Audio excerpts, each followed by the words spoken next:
The letter arrived on a Tuesday, which was the kind of detail Evelyn would remember for the rest of her life. Not because Tuesday held any particular significance, but because she had been in the middle of mending a torn hem on her good winter coat when Margaret, the household maid, brought it to her on a silver tray with the careful expression of someone who already knew the contents and had been rehearsing how to hold her face. Evelyn set down her needle. She looked at the envelope. Her sister's name, Clara, was not on it. The Hartwell family seal was. She already knew before she broke the wax. Clara Ann Hartwell. Blackthorne had died on the 14th of January, 1878, at the estate of her husband, Victor Blackthorne, in the frontier settlement of Blackstone Ridge, somewhere in the high country of Montana Territory. The cause, as relayed through the letter's careful, bloodless language, was listed as a fever of the lungs. It was the kind of language that said nothing while appearing to say everything. Evelyn read it twice. Then she folded it along its original crease and sat very still for approximately 1 minute before she allowed herself to feel anything at all. Claire had been 26 years old. She had gone west 18 months ago as a bride, carrying 3 trunks, a second-hand piano score of Chopin's nocturnes, and a brave smile she'd shown Evelyn at the train platform while her eyes said something entirely different. "I don't want to go." That was what those eyes had said. But Clara hadn't spoken it, and Evelyn hadn't named it, because the Hartwell family did not discuss things that had already been decided. Now Clara was in the ground, and Evelyn was reading a letter that did not ask whether she was all right. It told her when to pack. She was given 4 days. Her father, Edmund Hartwell, conducted the conversation from behind his desk in the way he conducted all difficult conversations, with the posture of a man explaining an unfortunate but necessary business matter, and the expectation that no one would be foolish enough to make it personal. "The Blackthorne arrangement represents a significant portion of our Western holdings," he said. "Victor is a reasonable man. He has agreed to the transition." Evelyn stood in front of the desk. She was 23 years old. She was not, at that moment, feeling particularly reasonable herself. "Clara has been dead for 3 weeks," she said. "Yes." "And you've already arranged—" "The arrangement protects both families." He shuffled a paper that didn't need shuffling. "Victor has 2 children from his first wife, and now he's lost Clara. He needs stability. We need the mining contracts to remain intact. You are unmarried. The solution is straightforward." "The solution," Evelyn said carefully, "involves sending me to marry a man I've never met, in a place I've never been, weeks after my sister died there." Edmund Hartwell finally looked up from his desk. His expression was not unkind exactly. It was something worse. It was tired, like he'd already had this conversation in his head and arrived at the same conclusion and couldn't understand why she was making him say it out loud. "Your sister understood duty," he said. "I expect the same from you." Evelyn thought of a great many things she could say in that moment. She thought of Clara's face at the train platform. She thought of the letter that had given her 4 days and offered no condolences. She thought of the word transition, used in reference to a dead woman, as though Clara had been a season, something that simply turned. She said none of it. She went upstairs and began to pack. The journey west took 11 days by rail and then 2 more by coach, and then a final day and a half by a supply wagon driven by a taciturn man named Gus, who smelled of tobacco and wet wool and said approximately 40 words across the entire stretch, from the last proper town to Blackstone Ridge. The mountains were enormous. The cold was a different animal than the cold Evelyn knew. It didn't just chill you, it pressed against you, deliberate and patient, like it had all the time in the world and was simply waiting for you to make a mistake. She'd brought 2 trunks, a satchel of books, and the photograph of Clara she kept on her nightstand at home. She'd left the photograph in the satchel rather than looking at it on the train, because every time she opened the flap and saw the edge of the frame, something in her chest lurched sideways, and she couldn't afford that. Not yet. Not until she understood what she was walking into. She read instead. She watched the landscape change from the flat order of the East to something raw and less interested in human concerns. The plains stretched out indifferent and enormous. The sky was the kind of pale winter gray that made everything below it look small. Evelyn had grown up in a house with 12 rooms and polished floors and curtains that matched the wallpaper, and she was beginning to understand, mile by mile, that none of that was going to mean a thing out here. She was 3 hours from Blackstone Ridge when the coach stopped. It stopped wrong, lurching, sudden, with a crack that sounded like a wheel hitting something or braking against something, and then a shout from the driver that was cut short in a way that didn't suggest the wheel. Evelyn was thrown against the door of the coach. The two other passengers, a traveling merchant and his clerk, scrambled upright. Then she heard the horses and the voices outside, and understood. There were 4 of them. She couldn't see them clearly through the frosted window, but she could hear the flat authority in the one doing the talking. The kind of voice that had done this before and was mildly bored by the routine of it. He was saying something to the driver. The driver was not saying much back. The merchant beside her went the color of old paper. His clerk gripped the seat. Evelyn was thinking, quite specifically, that she did not come this far to be robbed on the side of a mountain road. She was also thinking that she had no practical means of preventing it, which was a genuinely infuriating combination of thoughts to have simultaneously. Then the coach door opened. The man who opened it was not one of the 4. He came from the other side of the road, from the tree line, she realized, which meant he'd been there before the coach stopped, which meant he'd seen them coming. He was tall, dark-coated, with the kind of face that had been outdoors long enough that the cold had become part of it rather than something that bothered it. He had a rifle in one hand, not raised, held loose at his side in the way that people who know how to use a thing hold it when they want you to understand that they know. He said without looking at her, "Stay in the coach." Then he walked toward the front. What followed was brief and considerably less dramatic than Evelyn had been bracing for, which was almost more unsettling than if it had gone the other way. There were words she couldn't fully make out, a long silence, and then the sound of horses moving off into the trees at a pace that suggested they'd been persuaded rather than chased. The driver climbed back onto his seat. The merchant exhaled like he'd been holding his breath since birth. The man reappeared at the coach door. Up close, he was younger than she'd initially registered, late 20s probably, though something about the way he held himself read older. There was a badge on his coat that she noticed only after she'd already looked at his face, which was the kind of face that was harder to read than most. Not unfriendly, not exactly warm either. Careful, she thought. The face of someone who measured things before committing. "Road's clear," he said. "You're about 3 hours out from Blackstone Ridge if Gus doesn't stop to rest the horses."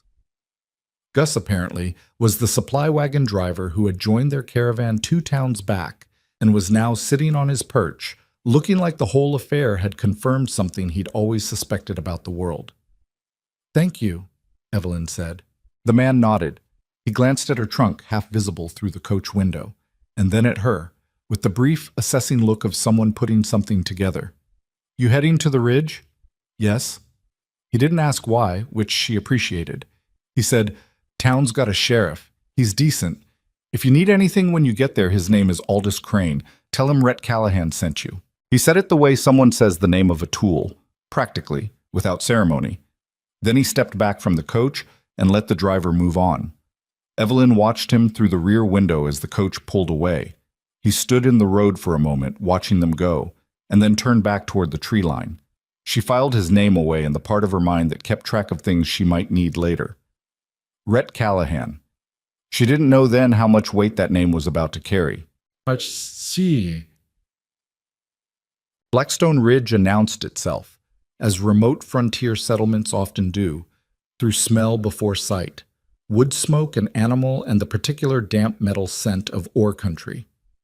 Then the road curved around a rock formation, and there it was, a main street of maybe a dozen buildings, false-fronted and listing slightly against the cold, a livery, a mercantile, a saloon with a light in the window that was doing its best impression of warmth.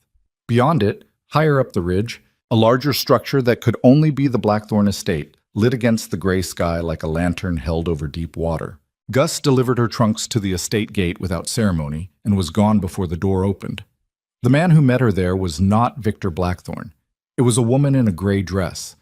The housekeeper, Evelyn would learn, whose name was Mrs. Dodd, and who had the kind of politeness that was armor rather than friendliness. She was shown to a room. She was told dinner would be at 7. She was left alone. The room was fine. The room was in fact considerably nicer than she'd expected. Heavy curtains, a real bed, a writing desk near the window. It was also, she noticed after Mrs. Dodd left, the room with the lock on the outside. She stood looking at that lock for a moment. Then she turned and looked at the room instead. At the curtains, the desk, the particular angle of the window, and thought, Clara was here. Not speculation. Knowledge, the kind that settled in her body rather than her head. She crossed to the desk and opened the top drawer and found nothing. She opened the second drawer and found a folded handkerchief, white linen, embroidered at the corner with a tiny C. She held it and didn't breathe for a moment. Then she folded it again and put it in her coat pocket and went to wash her face before dinner. Victor Blackthorne was, by most external measures, an impressive man. He was 43, broad-shouldered, with dark hair silvering at the temples in the way that tends to make men look distinguished rather than old. He dressed well, better than you'd expect from someone this far into the territory, and he had the practiced ease of someone who had spent years understanding that the way you move through a room was its own form of power. He stood when she entered the dining room. He smiled. He said he was grateful she'd made the journey and that he hoped the road hadn't been too difficult. He said all of this without once acknowledging that her sister was dead. Not a word. Not even a glancing reference. No, I know this is a difficult time, or Clara spoke of you often. Nothing. He simply handed her a glass of wine and asked about the weather in Philadelphia, as though they were meeting at a garden party rather than in the house where her sister had died 6 weeks ago. Evelyn said the weather had been cold and asked whether the children would be joining them for dinner. Something shifted in his face, nearly imperceptible, a tightening around the eyes. The children take their meals in the nursery, he said. They're still adjusting. To what? She asked, and kept her voice entirely pleasant.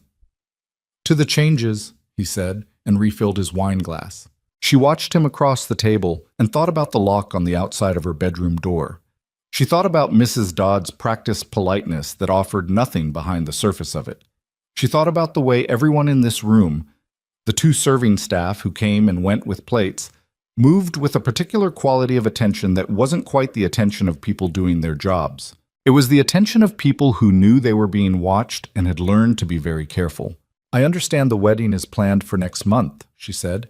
3 weeks, he said. I thought it best to proceed efficiently. I hope that's agreeable. The word agreeable sat between them. Of course, Evelyn said. She ate her dinner and answered his questions and gave him nothing that mattered, and when she finally excused herself and walked back down the hallway to her room, she sat on the edge of the bed and let herself think clearly for the first time since she'd arrived. Something was wrong here. Not the vague wrongness of grief, not the jarring wrongness of displacement. Something specific and structural, the way a building can look sound from the outside and have rot in the bones. She didn't know yet what she was going to do about it. She only knew that she was going to have to be very careful and very patient, and that she could not afford to trust anything she hadn't tested herself. She took the handkerchief from her coat pocket and set it on the nightstand. She looked at the small embroidered C in its corner.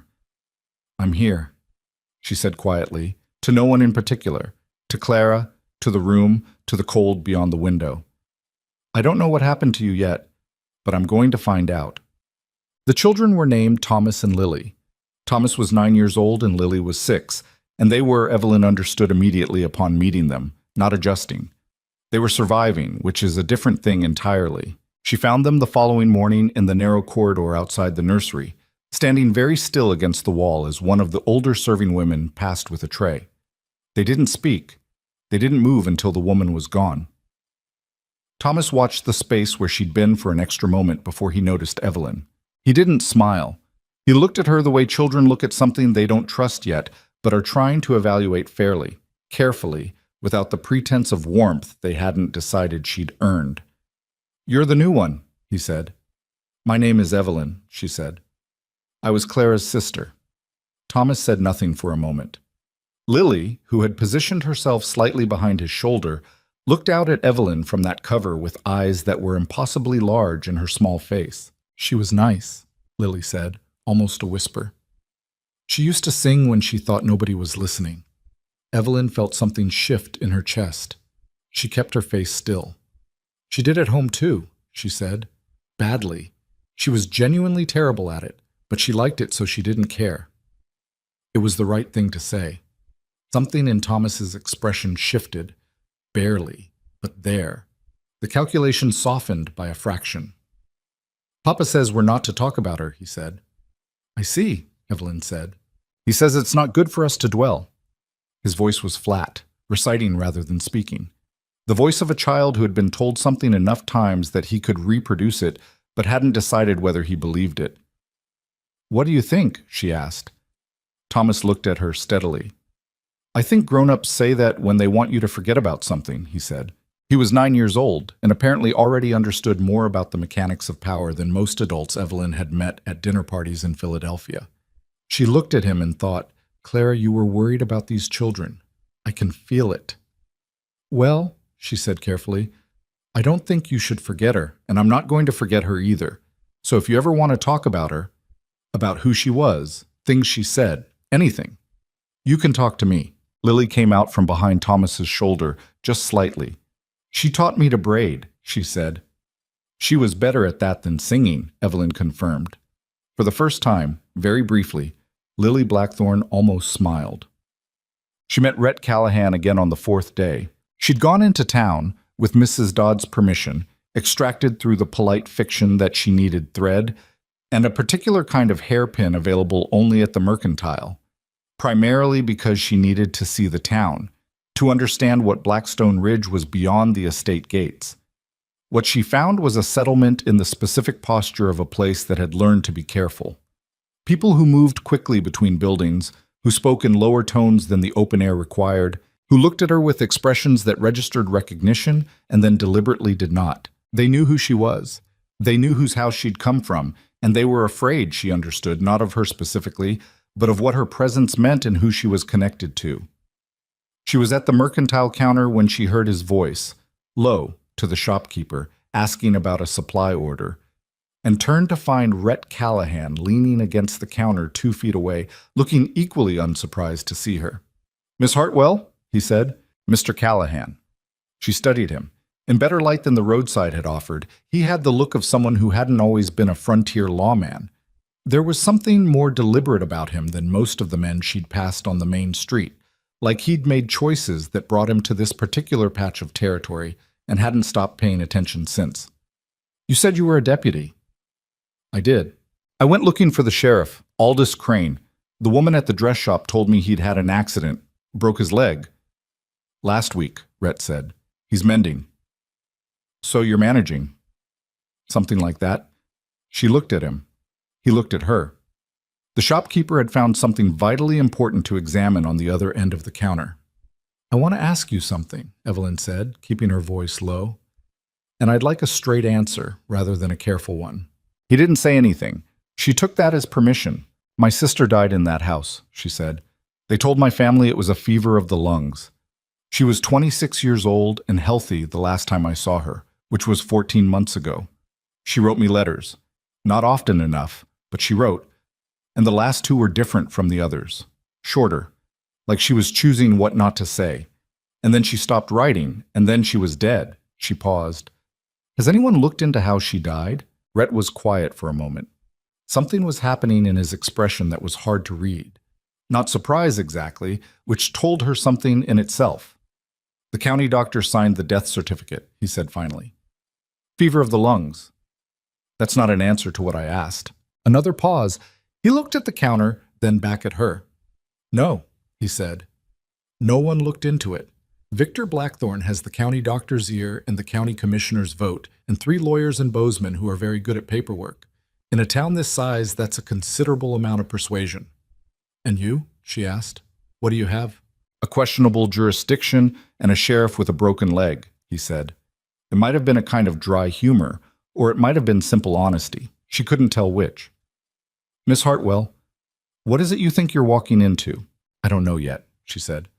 But I think I was sent here for the same reason my sister was. And I think whatever happened to her, nobody here was going to say anything about it because they couldn't afford to. She met his eyes. I'd like to not disappear the same way. He held her gaze for a long moment. Then you'd better be careful who you trust, he said, and what you do with what you find. I'm aware of that, she said. I'm telling you because you have a badge and because you handed me your name 4 days ago on a mountain road when you didn't have to, which I took as an indication of something.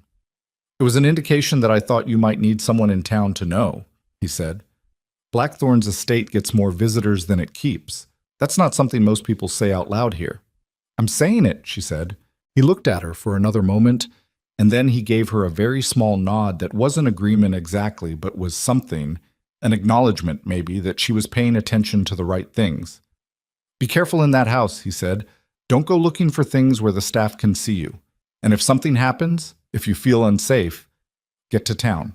Don't wait and don't explain. She bought her thread. She bought the hairpin. She walked back to the estate with Mrs. Dodd 2 steps behind her and acted like a woman who had done nothing more interesting than run an errand. She found the journal on the 11th day. It was not where it should have been, not in a drawer or on a shelf or in any of the places a journal might logically sit. She found it because she'd been methodical, because she was her father's daughter, in that respect at least, and because she'd spent 10 days learning the house's rhythms, when the staff moved, where Victor went in the evenings, which rooms Mrs. Dodd attended on which mornings. She'd been patient. She'd been pleasant. She'd had dinner with Victor 5 times and answered his questions and asked easy ones in return, and she had watched him the way you watch something that might be dangerous. Not with fear, but with the careful, sustained attention of someone who knows that what they're looking at has the capacity to hurt them and intends to understand it completely before anything else. The journal was behind the false back of the small decorative cabinet in the room that had been Clara's sitting room, converted now into a kind of study for Victor's use. She found it in the 20 minutes when Victor was at the mill and Mrs. Dodd was in the kitchen and both serving staff were occupied with the laundry. She'd worked the back panel loose with the kind of care that meant she could replace it exactly as she'd found it. The journal was small, leather-bound, the pages filled with Clara's handwriting, tighter than Evelyn remembered, more compressed, as though she'd been trying to fit more into less space, as though she'd known she might not have much time. She didn't read it there. She put it in the deep inner pocket of her coat and walked back to her room and sat on the bed and opened it to the first page.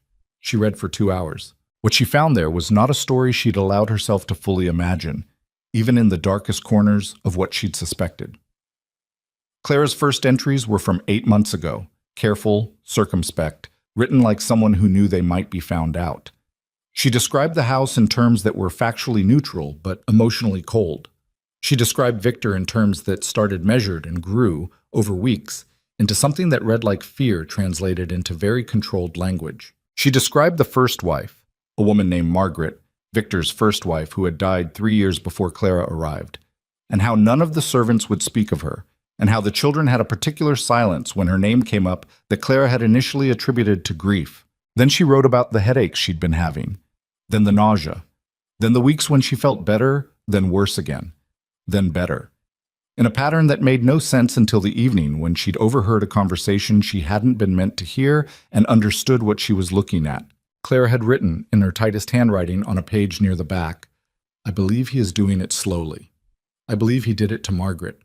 I don't know what is in the tea he has brought to me each evening. He has made a point of bringing it himself, which I thought was thoughtfulness, and now understand differently. I have stopped drinking it. I pour it out. He hasn't noticed yet. I am trying to find out who I can trust. I am trying to find proof. If something happens to me before I can get this to someone, let it be enough. Let it be something. Let whoever finds this know that I didn't get sick. I was made sick." The last entry was dated 9 days before Clara died. It was 3 words only. He found it. Evelyn sat with the journal in her hands and looked at the far wall and felt something settle in her. Not calm, exactly. Something harder than calm. Something that had no patience left in it for pretending. She thought of Victor's hand refilling her wine glass at dinner. She thought of the tea Mrs. Dodd brought each evening to her room, which Evelyn had been drinking because she'd been cold and tired and hadn't thought about it. She set the journal down, stood up, crossed to the washstand, and emptied the remaining tea from the cup she'd half finished into the basin. She stood looking at it for a moment. Then she went to her writing desk, sat down, and began writing a note. She didn't seal it. She folded it into her coat pocket alongside the journal and thought about timing. She thought about what Rhett had said. If you feel unsafe, get to town. Don't wait and don't explain. She was not going to wait. She dressed in her warmest coat.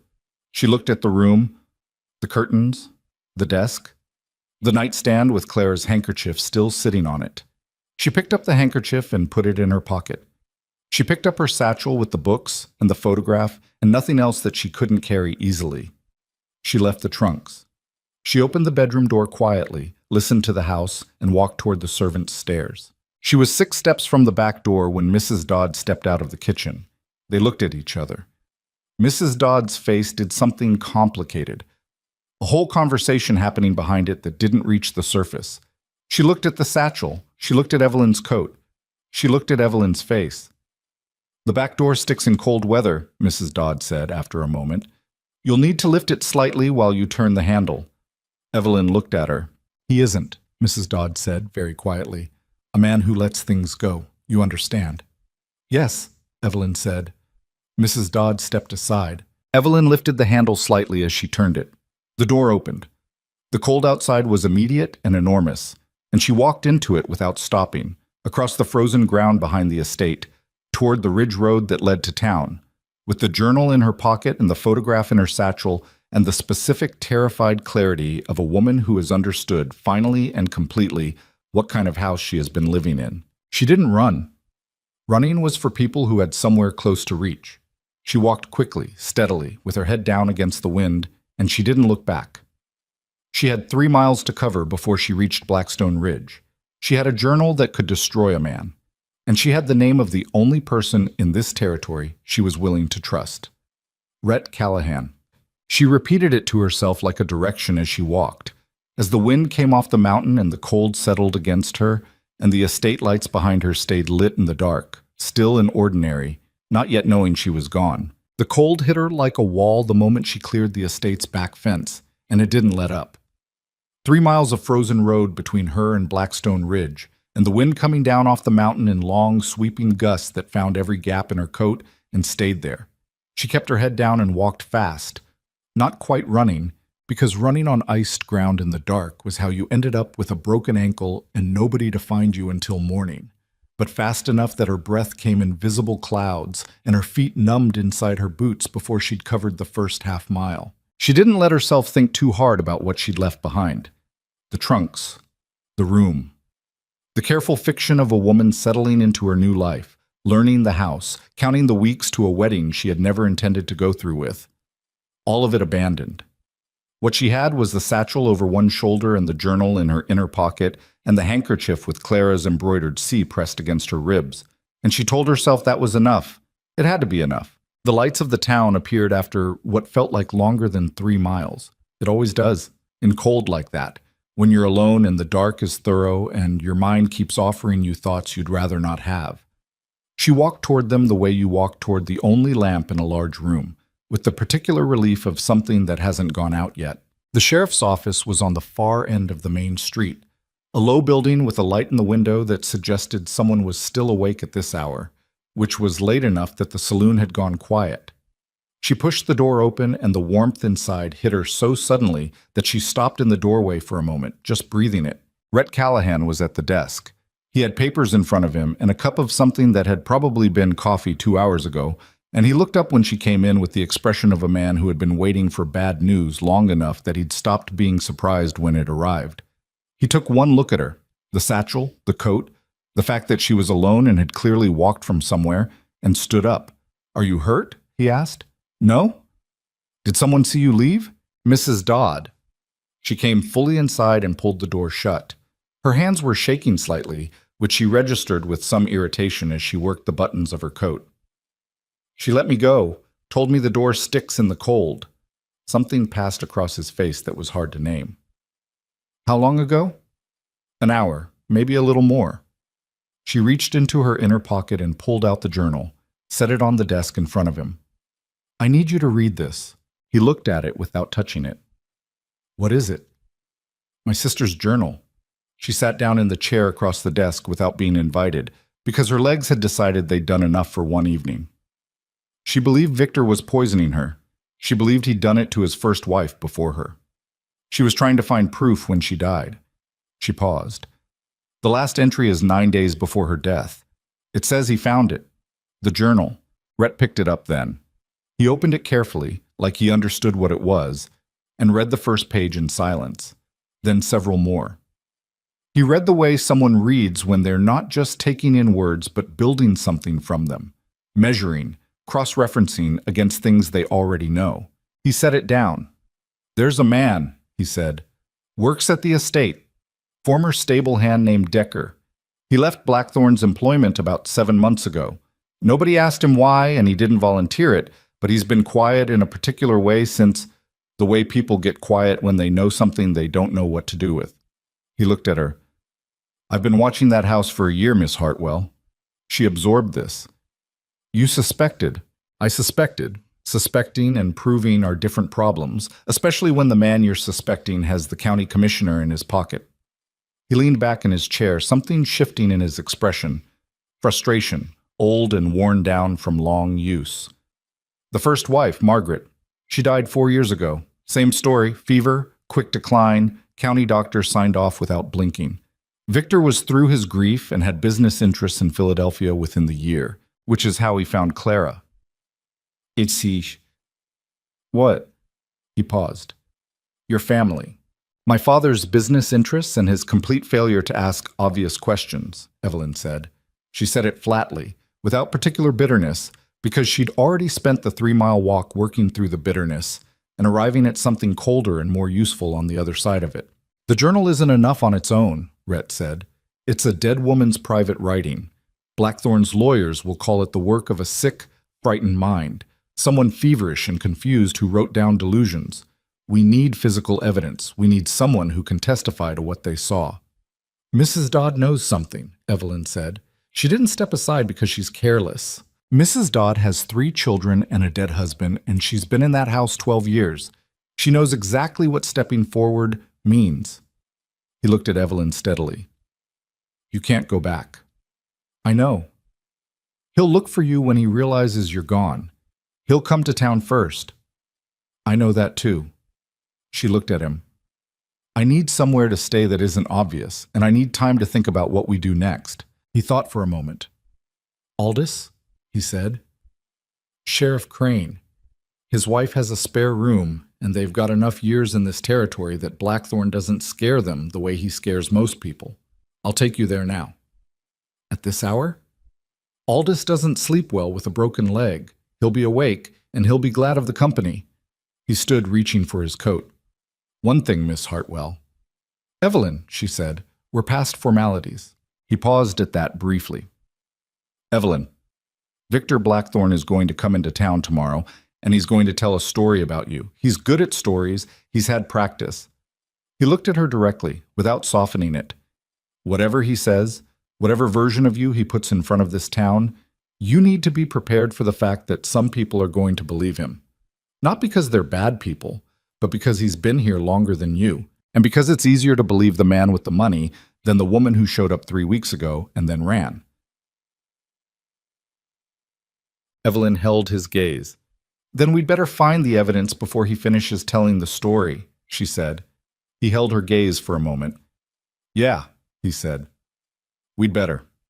"What?" Sheriff Aldous Crane was 61 years old, built like a man who had spent 4 decades persuading mountains to move and currently confined to an armchair in his front room with his splinted leg elevated on a stool and an expression of supreme personal offense at being so confined.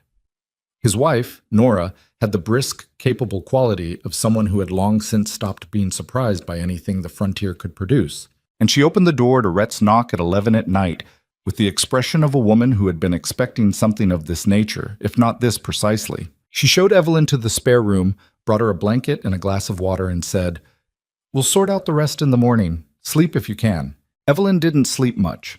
She lay in the dark, listening to the house settle in the cold, and thought about Clara. Not the Clara in the journal, the one writing in tight, frightened sentences about headaches and tea she'd stopped drinking, but the Clara at the train platform 14 months ago with the brave smile and the eyes that said something else. "I don't want to go." She should have said something. They both should have said it. The Hartwell family didn't discuss things that had already been decided, and 2 young women had been trained since childhood not to push against what was decided. And Evelyn was lying in a stranger's spare room in a frontier town because that training had cost her sister's life and nearly cost her own. She made herself a quiet, unglamorous promise in the dark. She was going to finish what Clara had started. She was going to make it mean something. Victor Blackthorne arrived in town the following morning at 9 o'clock, which was earlier than Evelyn had expected, and told her he was more alarmed than he'd intended to appear. She watched from the window of Aldous Crane's front room as he came down the main street on horseback, two men she didn't recognize flanking him at a respectful distance. He was dressed well, as always. He moved with the same deliberate ease she'd observed across the dinner table, the ease of a man who had never, in his memory, failed to be in control of a situation. He went first to the sheriff's office, which was Rhett's territory, which told her he didn't yet know where she was. Aldous, from his armchair, had received a full account of the situation with the focused attention of a man who had been waiting for exactly this kind of useful occupation. His broken leg appeared to cause him physical pain approximately every 40 minutes, and at no point seemed to affect his thinking. "He'll go to the commissioner next," Aldous said, when Rhett returned an hour after Victor's arrival to give them a report. "He'll want a formal statement on record that you—" He looked at Evelyn. "Left the estate without permission and are potentially disturbed. He'll frame it as concern for your welfare."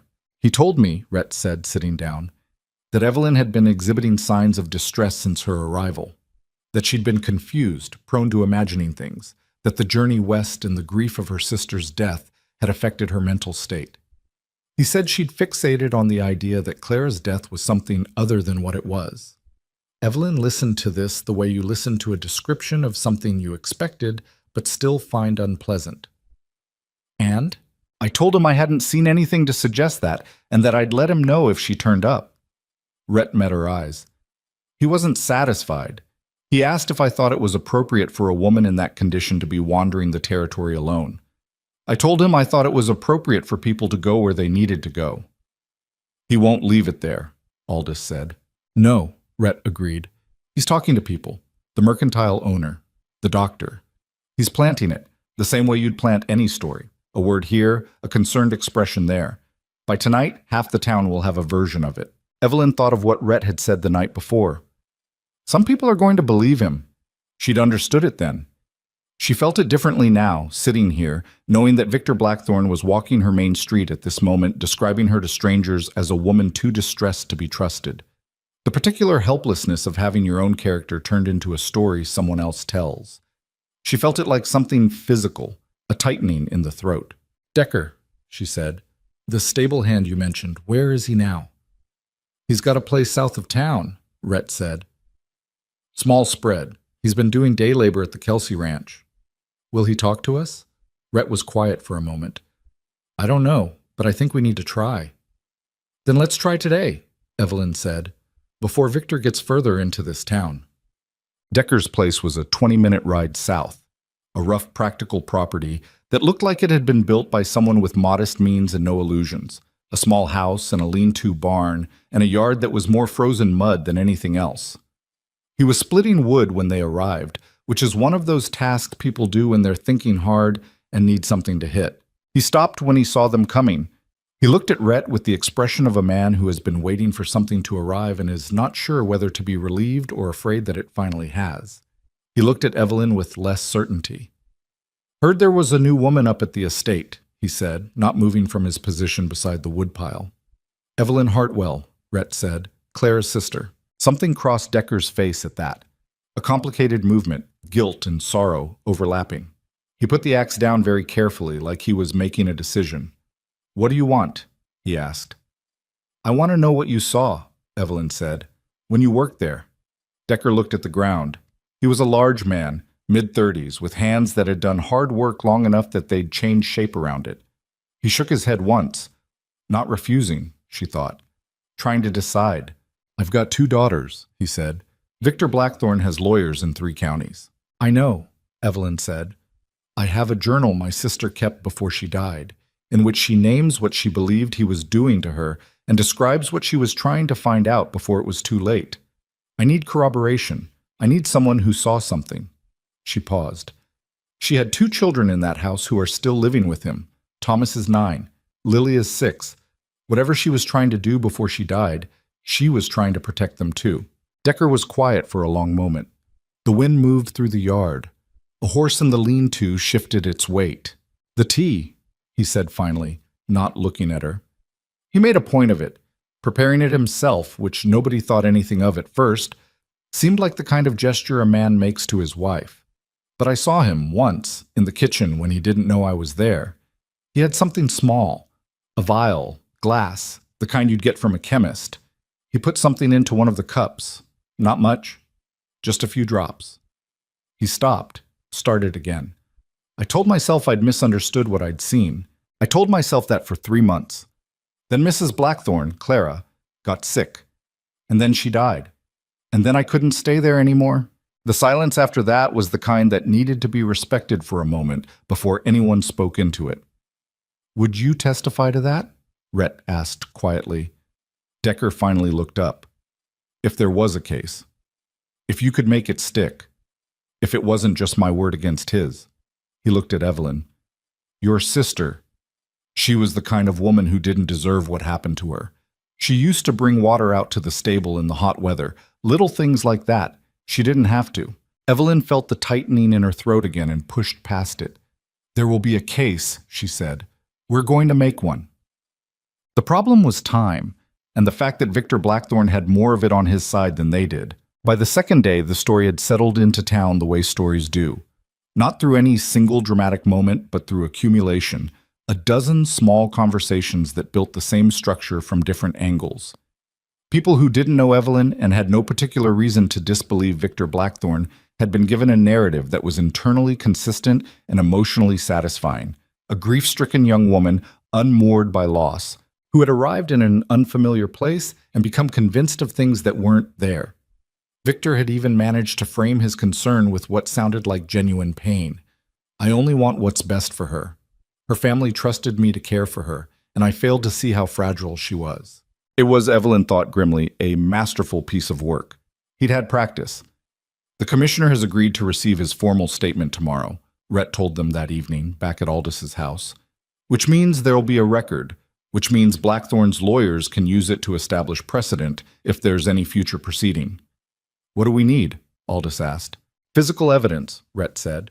"The journal is support, Decker's testimony is support, but if we're going to make a criminal case, we need something concrete. Something that can't be explained away." "The vial," Evelyn said. "He used a glass vial, according to Decker.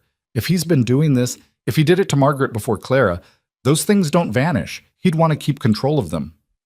She thought about the estate, the room she'd moved through in 11 days, the parts of the house that hadn't been accessible to her. "His study, the private one, not the one he receives visitors in. I never saw inside it. The door was always locked." "You're not going back in there," Rhett said. "I wasn't suggesting I do it alone." He looked at her. The expression on his face was complicated. Something between reluctant respect and the specific exasperation of someone who has already understood that the person they're talking to has made up their mind, and arguing is going to be largely ceremonial. "If Victor sees you anywhere near that estate—" "Victor's in town," she said. "He's been in town for 2 days, making his case to anyone who will listen. He's not going back until he's finished, because walking away from his campaign right now would undermine the story he's telling." She leaned forward.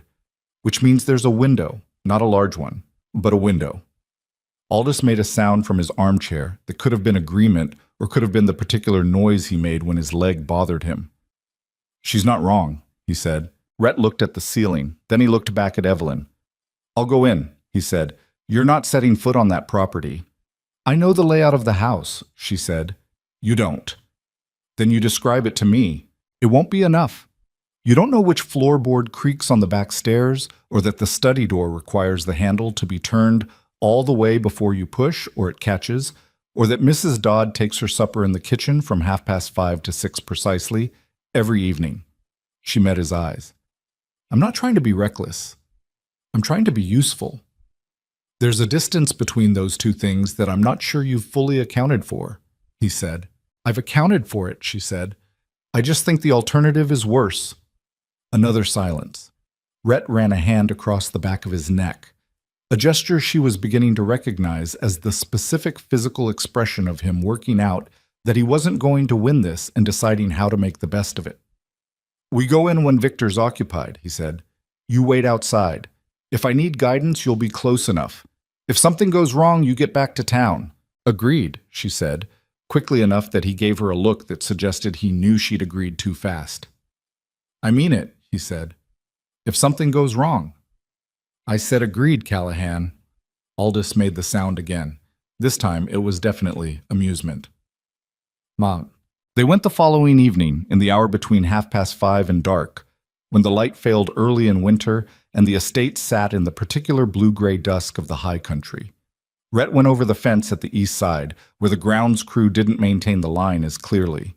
Evelyn waited at the fence line in the shadow of a stand of bare aspens, and she hated every second of it. She could see the house from where she stood, the lit windows, the smoke from the kitchen chimney, the ordinary-looking stillness of a place going about its evening.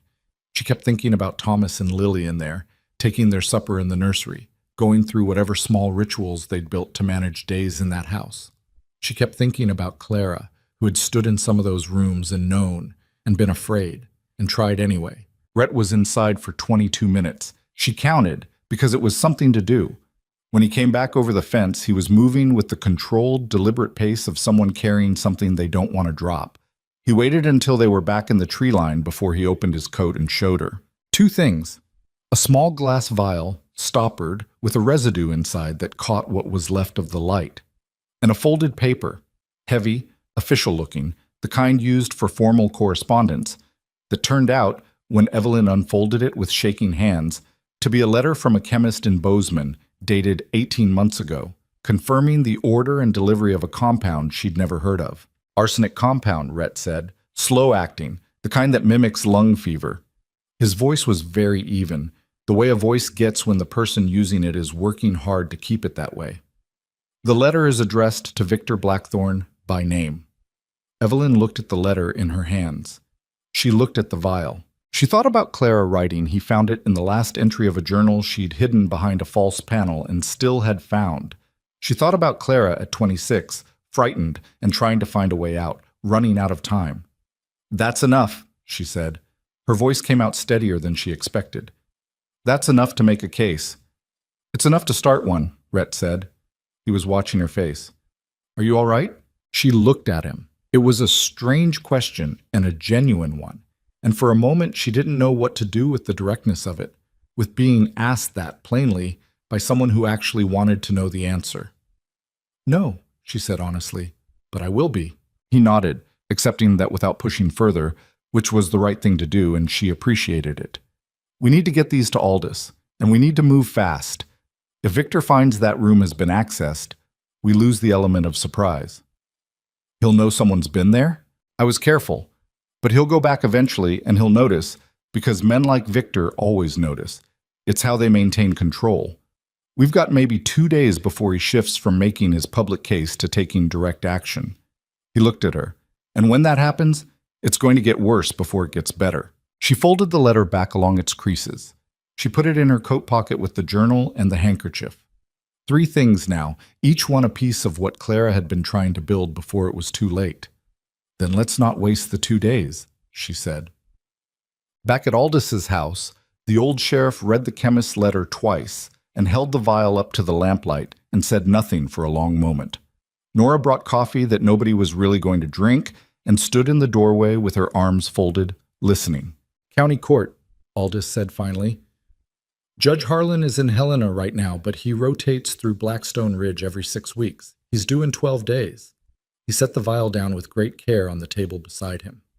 "If we can hold this together for 12 days, we can get it in front of someone who isn't on Victor's payroll." 12 days is a long time," Rhett said.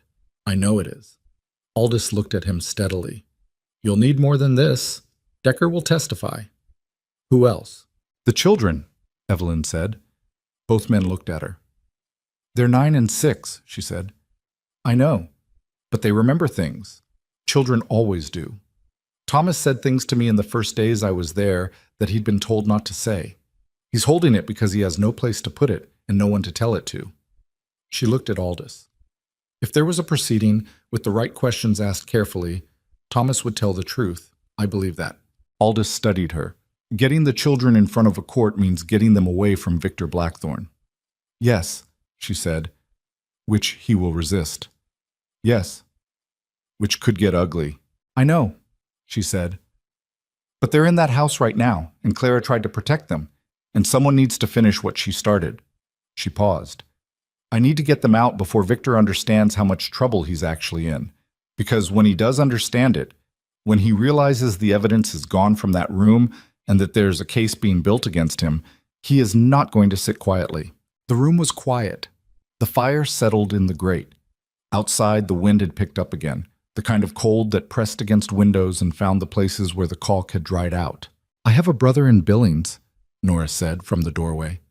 Everyone looked at her. She looked back with the expression of a woman who had been listening to a problem long enough to have worked out a piece of the solution. "He has a house and a wife and 2 children of his own, and he is not a man that Victor Blackthorne has ever had occasion to influence because he is not the kind of man Victor Blackthorne would bother with." She paused. "He has a spare room. He has a horse and wagon. And if you asked him to bring 2 frightened children south without making a fuss about it, he is exactly the kind of man who would do that and keep his mouth shut." Rhett looked at Aldous. Aldous looked at Nora with the expression of a man who had been married to this woman for 37 years and was still, on occasion, caught off guard by her. "How fast can you get word to him?" Rhett asked. "I can write tonight," Nora said. "He can be here in 4 days if he pushes." 4 days. Which left 8 days before Judge Harlan arrived. Which was enough time if nothing went wrong. If nothing went wrong. Evelyn looked at the glass vial on the table, small and ordinary looking and devastating. She thought about Victor Blackthorne on the main street of this town, planting his story with the patience of a man who was certain of his own immunity. She thought about Decker at his woodpile, holding 12 months of guilty silence that he was finally willing to break. She thought about Mrs. Dodd lifting slightly as you turn the handle, the door sticks in cold weather, and what it had cost that woman to say those 7 words. She thought about Clara's last journal entry, 3 words in small, frightened handwriting. He found it. This time, Evelyn thought, let him find nothing. Let him come back to that room and find the absence of his evidence and understand what that meant. Understand that somebody had gotten there first, that the ground had shifted under him while he'd been busy constructing a story. Let him feel what it was to have the thing you thought was safely buried suddenly missing. Let him feel that the way Clara had felt it, and Margaret before her, and every person in that town who had spent years learning to be careful. Evelyn pressed her hand flat against her coat pocket, where the letter rested against the journal, against the handkerchief, with its small embroidered C. She was not disappearing. She was not running. She was not the grief-stricken, fragile woman that Victor Blackthorne was describing on the main street of this town. She was Clara's sister, and she had 12 days, and she intended to use every single one of them. Victor Blackthorne discovered the room had been accessed on the morning of the 3rd day. Evelyn knew it before anyone told her, because she was watching from Aldis's front window when his horse came down the main street at a pace that was not quite controlled. Not galloping, Victor was too careful for that, but faster than a man of his bearing typically moved through a town where he intended to look untroubled. He had one of his flanking men with him, this time, instead of 2, which told her the other had been sent somewhere else, which told her he was already moving on multiple fronts. "He knows," she said. Aldous looked up from the letter he'd been dictating to Nora. "How long before he makes a move?" "Today," she said. "He won't wait." She was right. Rhett came in 40 minutes later with the particular walk of someone who has been managing several things at once and is running low on patience for all of them. He pulled the door shut, leaned against it, and looked at Evelyn with an expression that had skipped past careful and arrived directly at honest. "He went to the commissioner this morning," Rhett said. "Filed a formal complaint. He's claiming you stole personal property from the estate when you left. Specifically, certain documents and personal effects belonging to his late wife, which he says you took without permission." He paused, letting that land. "It's a legal mechanism. If the commissioner accepts it, he can compel a search of wherever you're staying and recover what was taken." Evelyn understood immediately. "He's not trying to recover anything," she said. "He's trying to get the journal and the chemist's letter back." "Yes." "Does the commissioner know about our evidence?" "The commissioner," Aldous said from his chair with a certain dryness, "has been receiving Victor Blackthorne's hospitality every hunting season for 6 years. I wouldn't count on the commissioner for anything useful right now." "How much time do we have?" Evelyn asked. Rhett crossed his arms. "The commissioner has to process the complaint formally, which takes at least a day. But Victor doesn't necessarily wait for formal processes. He's got the 2 men with him, and I'd bet there are more he can call on. Men who do work for the mining operation that isn't strictly about mining. He looked at her steadily. We need to move the evidence somewhere he can't touch it, and we need to move it today. Nora's brother, Evelyn said. He's still 3 days out, Nora said from the corner, already thinking ahead of the conversation, already calculating. Then it doesn't go with him, Aldous said. Rhett, Judge Harlan. He's in Helena. I know where he is. Can you reach him? Rhett was quiet for a moment. I can send a wire. Whether he acts on it is another question. Harlan's a fair man, but he's not going to ride 3 days into the territory on the basis of a telegraph message unless I give him something compelling enough to justify it. Then give him something compelling, Aldous said. Give him the chemist's letter, not the original. Copy it out word for word and send it with the wire. If Harlan reads that letter, he'll come. It was a reasonable plan. It was also, Evelyn understood, a plan that depended on a judge in Helena deciding in the next 24 hours that what a frontier deputy was telling him was worth 3 days of winter travel, which was not a guaranteed outcome. What about the children? She asked. The room went slightly quiet. This was the question everyone had been circling around since Nora's brother had been mentioned, the question with the most variables and the least margin for error. 3 days, Rhett said. Nora's brother gets here in 3 days. We can't move them before that. And if Victor decides to take the children somewhere else before 3 days are up? Evelyn asked. If he realizes we're building a case and decides that Thomas and Lily are liabilities rather than assets? Nobody answered immediately because nobody had a good answer. The fire in the grate said something in the language of settling wood. Outside, the wind had dropped, which sometimes meant the cold was getting worse, preparing itself for something more serious. He won't hurt them, Rhett said finally. Not confident, careful. Not the way They're his children, legally. Hurting them gains him nothing. Moving them is different, but he'd need a reason to do that before he knew what we had. He knows something is missing from his study, Evelyn said. He's smart enough to know what that means. He's smart enough to know it, and smart enough to know that panicking in public makes him look like a man with something to hide, Rhett said. He'll move carefully, which buys us time. Not much, but some. She thought about Thomas's face on the first morning, standing in the hallway outside the nursery with his back against the wall. She thought about Lily saying she taught me to braid. She thought about what it meant to leave them in that house for 3 more days, while the man who had poisoned their stepmother understood that the ground was giving way beneath him. She didn't like it. She didn't have a better option. That was the specific, grinding difficulty of a situation like this one. Not a shortage of courage, but a shortage of good choices, and having to pick from the ones that remained. 3 days, she said. Then we move. Rhett sent the wire to Helena that afternoon. He wrote the cover message in the careful, specific language of a man who has learned that official communications need to say exactly enough and no more. And he copied out the chemist's letter in full, word for word, and sent it as an attachment through the telegraph office, whose operator, a young man named Percy, who appeared to take his responsibilities with genuine seriousness, handled the transaction with the discretion of someone who understood he was part of something larger than a routine message. Victor Blackthorne, meanwhile, was doing what Evelyn had correctly identified he would do, moving on multiple fronts simultaneously, with the patience of a man who had never needed to hurry before and was not going to start now. He met with the commissioner. He had a long conversation at the saloon with 3 men whose names Rhett recognized and whose employment history suggested they weren't minors.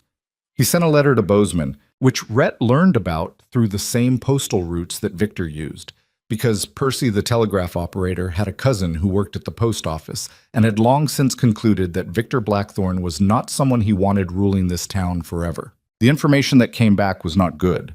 The letter to Bozeman was to Victor's legal team. 3 sentences requesting their immediate presence, which meant they could be in Blackstone Ridge within 5 days if they pushed. 5 days. Judge Harlan, if he came at all, would take 8. We're going to run out of time, Rhett said that evening. He said it the way he said difficult things, plainly, without dressing it in language that softened the shape of it. He was sitting across from Evelyn at Aldis's kitchen table, both of them with untouched coffee going cold. Harlan may come, but his lawyers will be here first, and the first thing they'll do is find a way to discredit every piece of evidence we have before it gets in front of a judge. The journal, Evelyn said. A dead woman's private writing, written during what they'll describe as a period of illness and mental instability. The chemist's letter. Victor will claim he ordered the compound for industrial use. The mining operation uses various chemical agents. He'll have someone ready to explain that. The letter alone without the vial might not be enough.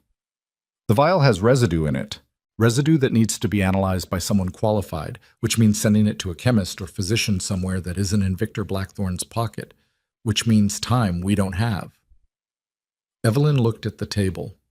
She looked at her coffee. She thought about the shape of what they had, the journal, the letter, the vial, Decker's testimony. And she thought about Victor's lawyers taking each one and working on it like a loose thread, pulling until the whole thing unraveled. Then we need more people, she said. Not official testimony, not legal documents, people who will stand up in this town and say what they know so that when his lawyers arrive, they don't walk into a room full of silence. They walk into a room where half of Blackstone Ridge has already made up its mind. Rhett looked at her. You want to go public. I want people to know what this man has done, she said. The servants at the estate, not just Mrs. Dodd. The doctor who signed off on Clara's death certificate. The people in this town who have been afraid of Victor for years and haven't had anywhere to put that fear. She met his eyes. He's been building a story about me for 3 days.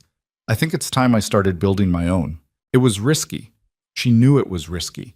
Going public with an accusation against Victor Blackthorn before they had a judge in place was the kind of move that could go badly in ways she could enumerate clearly. He could use it to further establish a narrative of her instability. He could use it as grounds to accelerate whatever legal maneuvering his Bozeman lawyers were preparing. He could simply turn the town's opinion against her more effectively than she could turn it for her. These were real possibilities. But the alternative was waiting in Aldous Crane's spare room while the clock ran out. Who do you trust in this town? She asked Rhett. He thought. Not a short think, a real one. The kind where you actually measure the people you're considering rather than just listing names. Ben Kelsey, he said finally. He runs the biggest cattle operation in the valley. Victor's tried to acquire his water rights twice, and Ben's refused twice. He doesn't like Blackthorn, and he's not afraid of him, which puts him in a small category. He paused. Reverend, he stopped himself. The school teacher, Mrs. Aldridge. She's been in this town 15 years, and she taught Thomas Blackthorn his letters. And she told me once, quietly, that something about that household worried her. She didn't say more than that. She might say more now, Evelyn said. She might. He looked at her with the expression she was coming to know. Reluctant, assessing, working out how much he could argue this down. I'll talk to Kelsey. You talk to Mrs. Aldridge. Don't go anywhere alone. Don't go near the main street if Victor's men are visible. I understand. Evelyn? He said her name in the particular way he'd been saying it for 2 days now. Not a warning, not a formality, but the word of someone who was trying to say something they didn't have another way to say. If this doesn't work, it has to work, she said. That's not a plan. No, she admitted, but it's what I have. Mrs. Aldridge was a small, precise woman of about 50 who ran the Blackstone Ridge schoolroom with the kind of organized authority that suggested she'd spent many years persuading people that learning was worth their time and had developed very effective methods for the purpose. She received Evelyn in her office at the back of the schoolroom, after hours, with the children gone and the building quiet, and she listened to everything Evelyn said without interrupting. When Evelyn finished, Mrs. Aldridge was quiet for a long moment. Clara came to see me, she said, 4 months before she died. She sat in that chair, she nodded at the chair Evelyn was sitting in. And she told me she was having trouble sleeping and that she felt unwell. And she asked me in a roundabout way that I understood was roundabout because she was frightened, whether I thought there were people in town she could trust. She folded her hands on the desk. I told her I thought Aldous Crane was a good man. I told her Rhett Callahan was reliable. I did not ask her why she was asking because I was afraid of the answer, and I am not proud of that. The frankness of it, the simple, honest admission of a failure she'd been carrying for 4 months, caught Evelyn off guard in the best possible way. She didn't have the journal then, Evelyn said. She was still trying to understand what was happening to her. I know, Mrs. Aldridge looked at the desk. I should have asked anyway. What would it change now, Evelyn said carefully, if you said what you know? I know very little. She looked up. I know she came here frightened. I know Thomas Blackthorne is a child who started flinching at raised voices sometime in the past year. I noticed it in the schoolroom, and I noticed when it started. I know the first wife, Margaret, was described to me by women in this town who knew her as a healthy woman who declined very suddenly. She paused. None of that is evidence. No, Evelyn agreed, but it's testimony. And testimony from a woman who has been in this town 15 years and who taught these children carries a different weight than a journal or a letter. She held the older woman's gaze. I'm not asking you to lie. I'm asking you to say what you observed. Mrs. Aldridge was quiet for another long moment. Then she said, When does the judge arrive? If he comes, 9 days from now. I'll be there, she said. It was simple, undecorated, the statement of someone who had already done the internal accounting and arrived at an answer. I should have done more for Clara. I can do this for her now. Evelyn walked back through the cold to Aldous' house and felt something she hadn't expected. Not relief exactly, but the specific, steadying feeling of something shifting incrementally in the right direction. Small. Not enough on its own, but real. The moment Victor made his first direct move came on the evening of the second day, and it came not at Aldous Crane's house, but at Decker's property. Rhett got there 20 minutes after it happened because Decker had managed to get a boy on a fast horse to the sheriff's office with a message, and the message was 3 words. They came here. By the time Rhett arrived with Evelyn, she had insisted on coming, and he had not wasted time arguing. Decker was in his yard with a split lip and a look of controlled fury, and one of his barn walls had a new crack in it that hadn't been there that morning. 2 men, Decker said. His voice was flat and tight. I didn't know them. Not regular mining crew. They were different. They told me that my employment situation at the Kelsey Ranch was going to become precarious if I had any more conversations with the wrong people, and that certain water permits my property required could be delayed indefinitely if I continued in my current direction. Did they threaten you physically? Rhett asked, looking at the split lip. One of them made a point about how remote my property was, Decker said. I made a countervailing point with a fence post. The conversation became physical briefly, and then they decided to leave. He touched his lip, as though checking it was still there. I'm not backing down.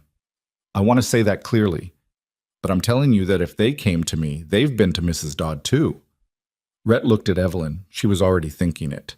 Mrs. Dodd won't have anyone to send a message, she said. She's inside the estate. I know. If he's turning the pressure up on witnesses, I know. He said again, more quietly. He was calculating something. She could see it in the way his eyes moved. Not panicked, but working fast, reassessing the timeline. He's escalating because he found the room. He knows what's missing. He knows we're building something. He looked at Decker. Can you stay somewhere other than here for a few nights? Decker glanced at his property. The house? The lean-to? The yard where his daughters played when the weather permitted. The look of a man measuring what he was willing to risk against what he was willing to lose. My daughters stay with my sister, he said. I'll manage here. You don't have to. I know I don't have to. He met Rhett's eyes. I watched a good woman die, and I told myself a story about it for 7 months. I'm done telling that story. Whatever happens next, I'm done. Rhett gave him a brief, serious nod that was its own form of respect. If anything else happens, you get to town. Don't try to handle it yourself. Decker touched his split lip again. I had a fence post last time. And next time they might bring more than 2, Rhett said. On the ride back to town, Evelyn sat beside Rhett on the wagon seat and thought about the shape of what Victor was doing. He was not panicking. He was not running. He was applying pressure at the pressure points, the witnesses, the evidence, the people who might testify, with the methodical patience of someone who had spent years building and defending an empire and understood exactly where its walls were vulnerable. He's going to come after Mrs. Dodd, she said. Yes. And if she decides the risk is too great, she might? He said it without judgment. She has children. She has years of surviving in that house by keeping her head down. We can't hold her to a standard that doesn't account for what she's risking. I know. Evelyn looked at the road ahead. But if we lose her testimony and Victor's lawyers find a way to discredit the journal and the chemist's letter, we won't be left with nothing, Rhett said. Decker is solid. Mrs. Aldridge is solid. The vial is physical evidence that doesn't change its testimony based on pressure. He paused. And Harlan is coming. She looked at him. You heard back? This afternoon, while you were with Mrs. Aldridge. He said it without preamble, without building to it, which was the thing about Rhett Callahan she was finding herself relying on. He told you things straight, without the performance of delivery. He sent word he'll be here in 9 days. He's bringing a court recorder, and he's notified the territory attorney's office. The territory attorney's office. That was different from a circuit judge making a routine visit. That was the machinery of the law being assembled, and it was being assembled because Rhett had put the right words in the wire to Helena, and Harlan had read the chemist's letter and understood what he was reading. Victor's lawyers will still be here first, she said. 4 days first, yes. He kept his eyes on the road. Which means the next 4 days are going to be the worst of it. He's going to use everything he has before Harlan arrives and takes the situation out of his local control. Evelyn thought about that. She thought about 4 days, 100 hours, give or take, of Victor Blackthorne turning the full weight of his money and his lawyers and his decade of cultivated influence against everything they'd built. She thought about Mrs. Dodd inside the estate, knowing something and holding it, weighing the cost of saying it against the cost of staying silent. She thought about Thomas and Lily, taking their supper in the nursery, going to bed in rooms she'd been in, unaware that the ground beneath their whole world was in the process of giving way. The children, she said. Nora's brother. When does he arrive? Tomorrow evening, if the weather holds. She did the calculation. Tomorrow evening, they could move the children. That left 4 days before the lawyers arrived, 9 before Harlan. If the children were out of the house before Victor's legal team landed, before he could use them as leverage or move them somewhere beyond reach. I need to get into the estate one more time, she said. Rhett turned to look at her. He had a look on his face that was somewhere between tired and something else, something that wasn't quite exasperation because it had too much understanding in it. No, he said, not for evidence. I need to talk to Thomas. Evelyn? He's 9 years old and he's going to be frightened when things start happening, she said. I don't want the first time he understands that someone is coming for him to be when a stranger shows up and tells him to get in a wagon. He needs to know before that. He needs to know someone is coming who he trusts. She paused. He trusted me. In the limited way a 9-year-old who doesn't trust anyone can trust someone. But it was something. Rhett was quiet for a long moment. The horse moved steadily through the cold. The road ahead was empty, the sky above it the particular dense black of a moonless winter night. There's a break in the kitchen fence on the south side, he said finally. It's been needing repair for 2 seasons. The cook uses it as a shortcut to the woodpile and nobody's bothered to fix it.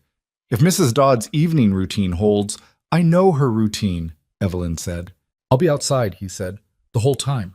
If anything, if a door opens, if a light comes on that shouldn't, I come back immediately. You come back immediately, he confirmed. He looked at her. I want to say something. She waited. You've been doing this, he said slowly, like he was working it out as he spoke, since you walked into my office 3 nights ago, moving forward when there's something in front of you, not reckless. You keep saying the right things about being careful and meaning them, but you keep moving anyway. He paused. I want you to know that's not something I've seen very often. She didn't know what to do with that. Spoken plainly in the dark on a wagon seat with the cold coming off the mountain and 4 days of Victor Blackthorne's full resources between them and anything that looked like safety. It was too honest to dismiss and too complicated to respond to simply. Clara was braver than I am, she said finally. She was doing this alone in that house without a single person she could trust. She did it for months. She looked at the road. I'm just trying to finish what she started. I know, he said. That's what I mean. She went in the following evening through the broken fence on the south side, with the cold pressing down and Rhett a shadow at the fence line behind her. The kitchen was empty, Mrs. Dodd's supper hour, as reliable as a clock.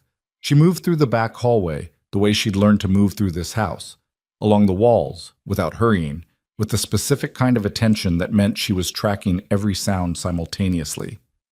The house had a particular quality at this hour. Not quiet exactly, but settled, like it was doing its best impression of an ordinary household. And the impression was only off by a small amount that you'd miss if you weren't already looking for it. The nursery was on the second floor, back corridor, third door on the left. She'd been there twice in the 11 days she'd spent here.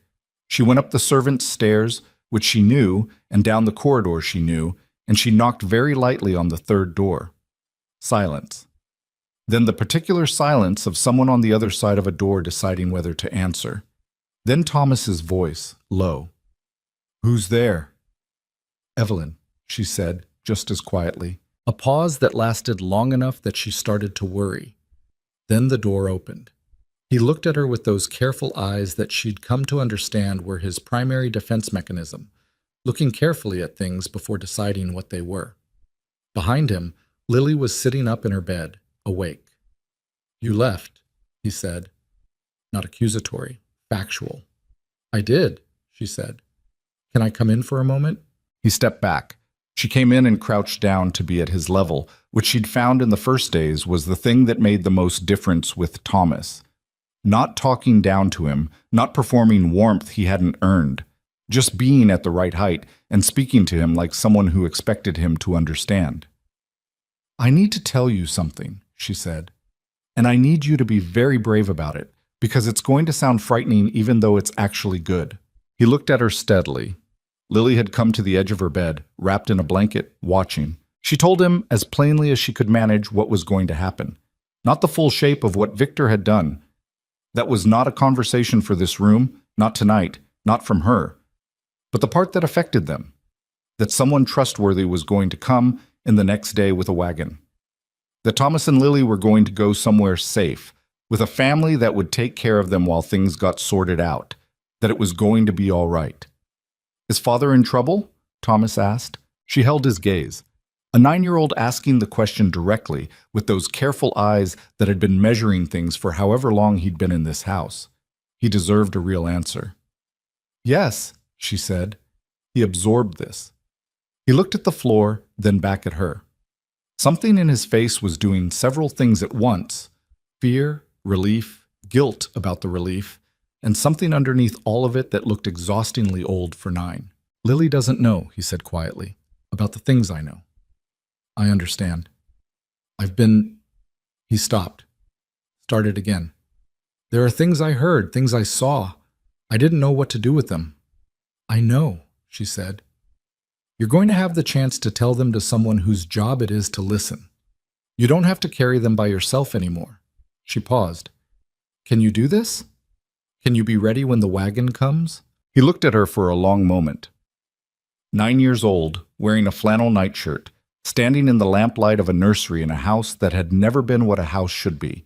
And still, somehow, despite everything that house had taught him about the world, managing to be something that Victor Blackthorne, with all his careful, deliberate work, had never fully extinguished in these children. "Yes," he said. She put her hand briefly on his shoulder, quick, light. "Your mother would be proud of you," she said. "Your stepmother, Clara." She said the name because he wasn't allowed to, and someone should. She was trying to help you. She didn't stop trying until she couldn't anymore. Something crossed his face that she didn't have the right word for. He nodded, once, the same way Rhett nodded sometimes.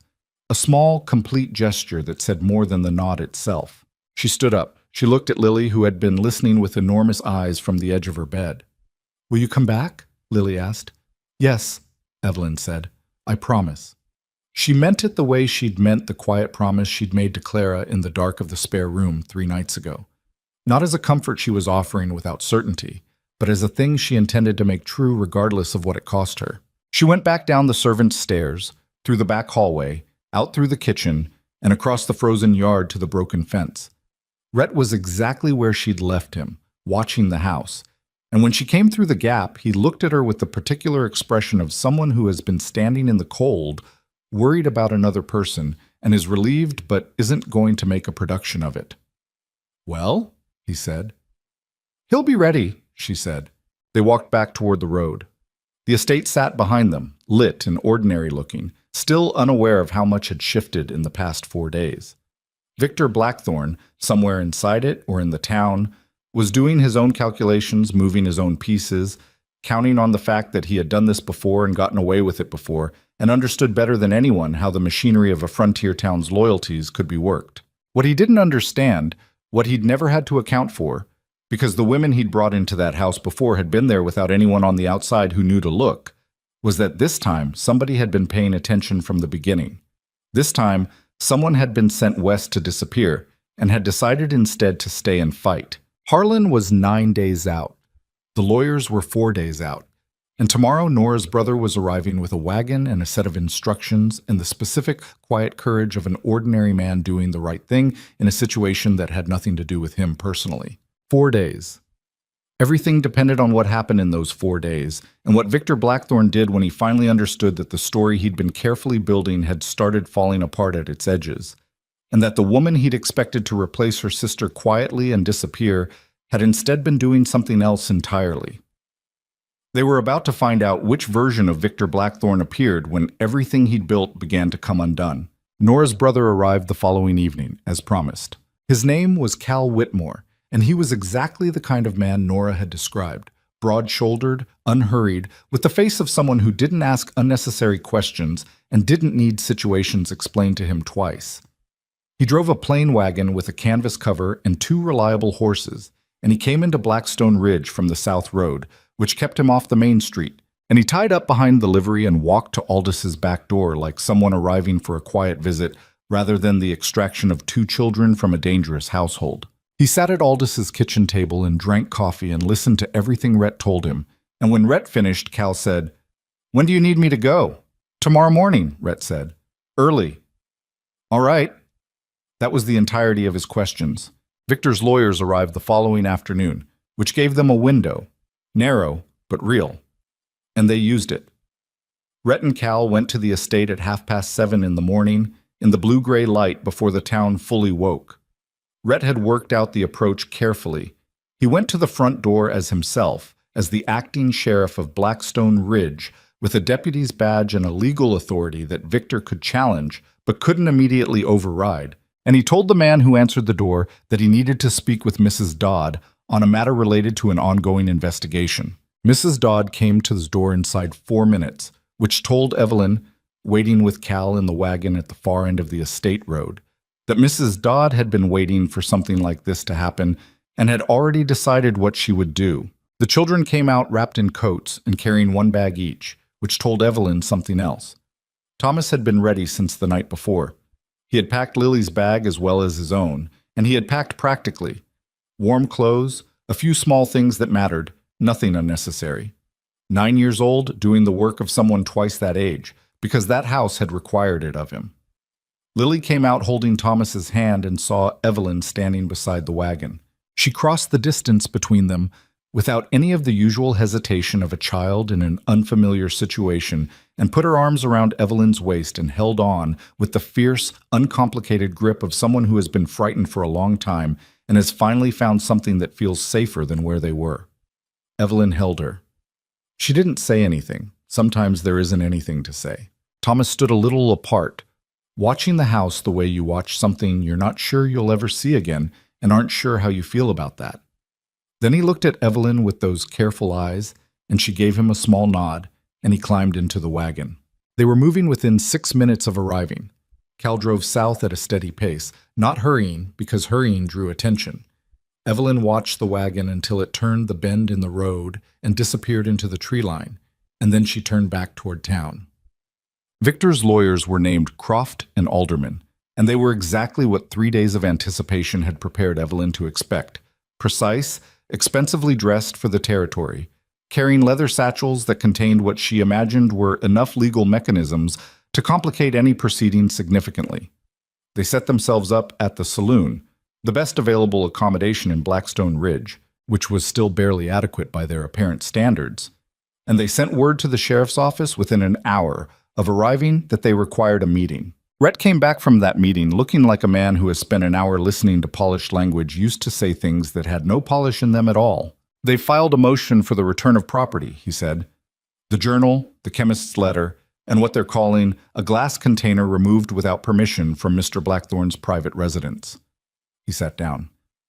They've also filed a motion contesting the jurisdiction of Judge Harlan's visit, on the basis that no crime has been formally charged, and therefore there's no basis for a territorial court proceeding.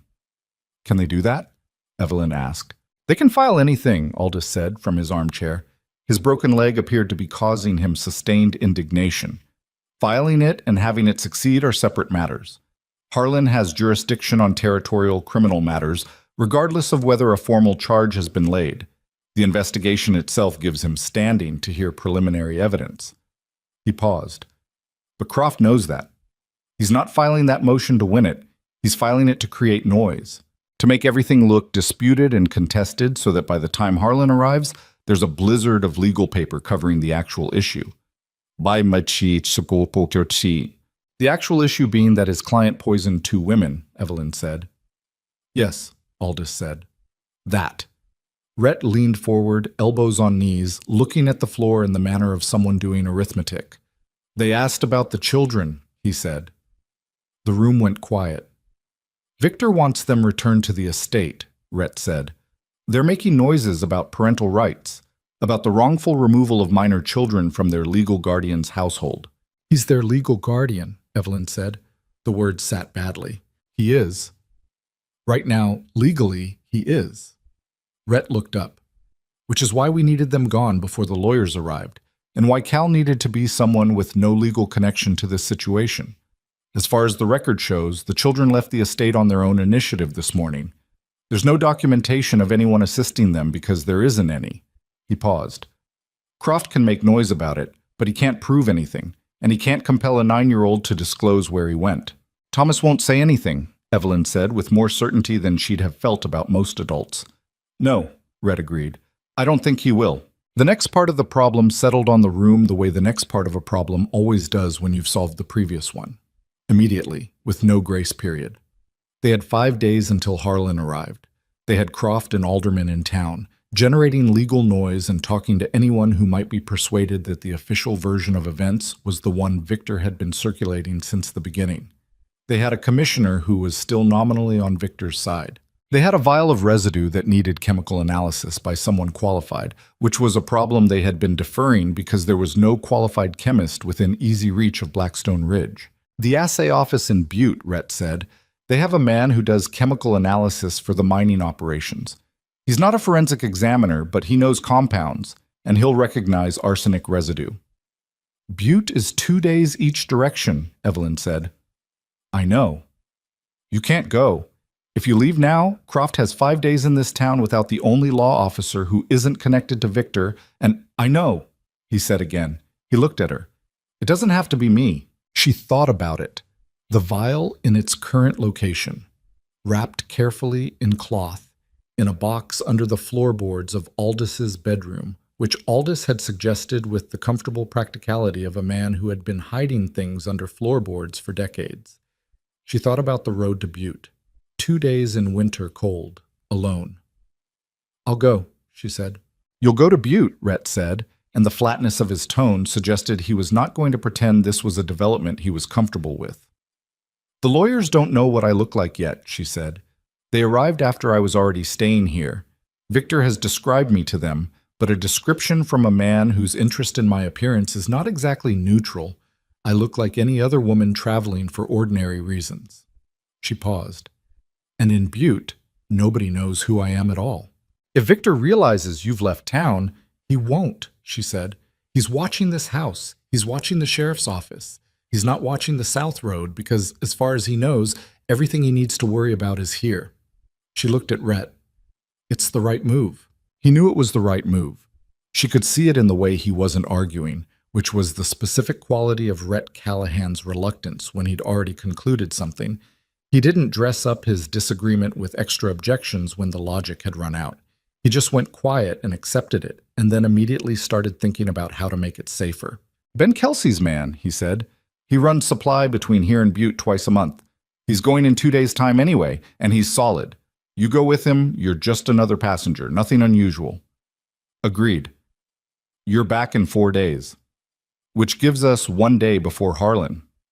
1 day is enough, he said, though his expression suggested he was not entirely sure of this, and was saying it anyway because the alternative was not having it be enough. The 2 days before she left were the worst of waiting, which is the specific torture of a situation where you have done what you can for the moment and are now required to stand still while other people do things you can't control. Victor's lawyers went to work on the town with the systematic efficiency of people who had done this kind of work before and understood that local opinion, properly shaped, could be as useful as legal precedent.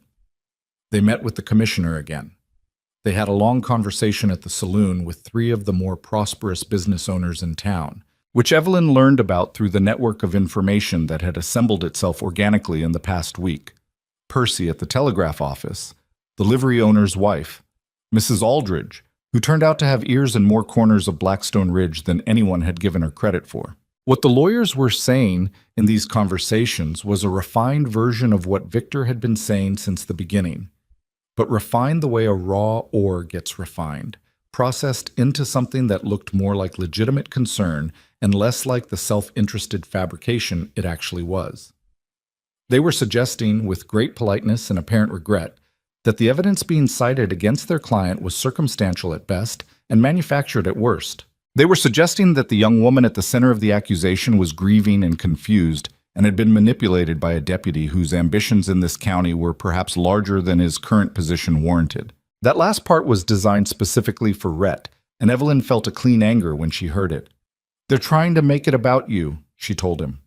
"I know," he said. He didn't seem particularly disturbed by this, which was either genuine equanimity or the very good impression of it. "Let them. Harlan knows me. I've testified in front of him twice. He's not going to discount my evidence on the basis of a character suggestion from 2 men who arrived in this town 4 days ago. The commissioner might." "The commissioner's opinion of me stopped mattering when Harlan agreed to come," Rhett said. "The commissioner doesn't run a territorial proceeding. Harlan does." This was logical. It was also the kind of logic that worked in clean conditions and could be disrupted by the numerous things that were not clean about these conditions. Victor himself had gone quiet in a way that bothered Evelyn more than his earlier activity had. He was visible occasionally on the main street speaking with Croft and aldermen, but the public campaign he'd been running in the first days, the concerned appearances, the conversations with shopkeepers, the performance of a worried man seeking his missing betrothed, had subsided. He had retreated into the estate and was doing whatever he was doing behind those walls, and the absence of visible movement was not reassuring.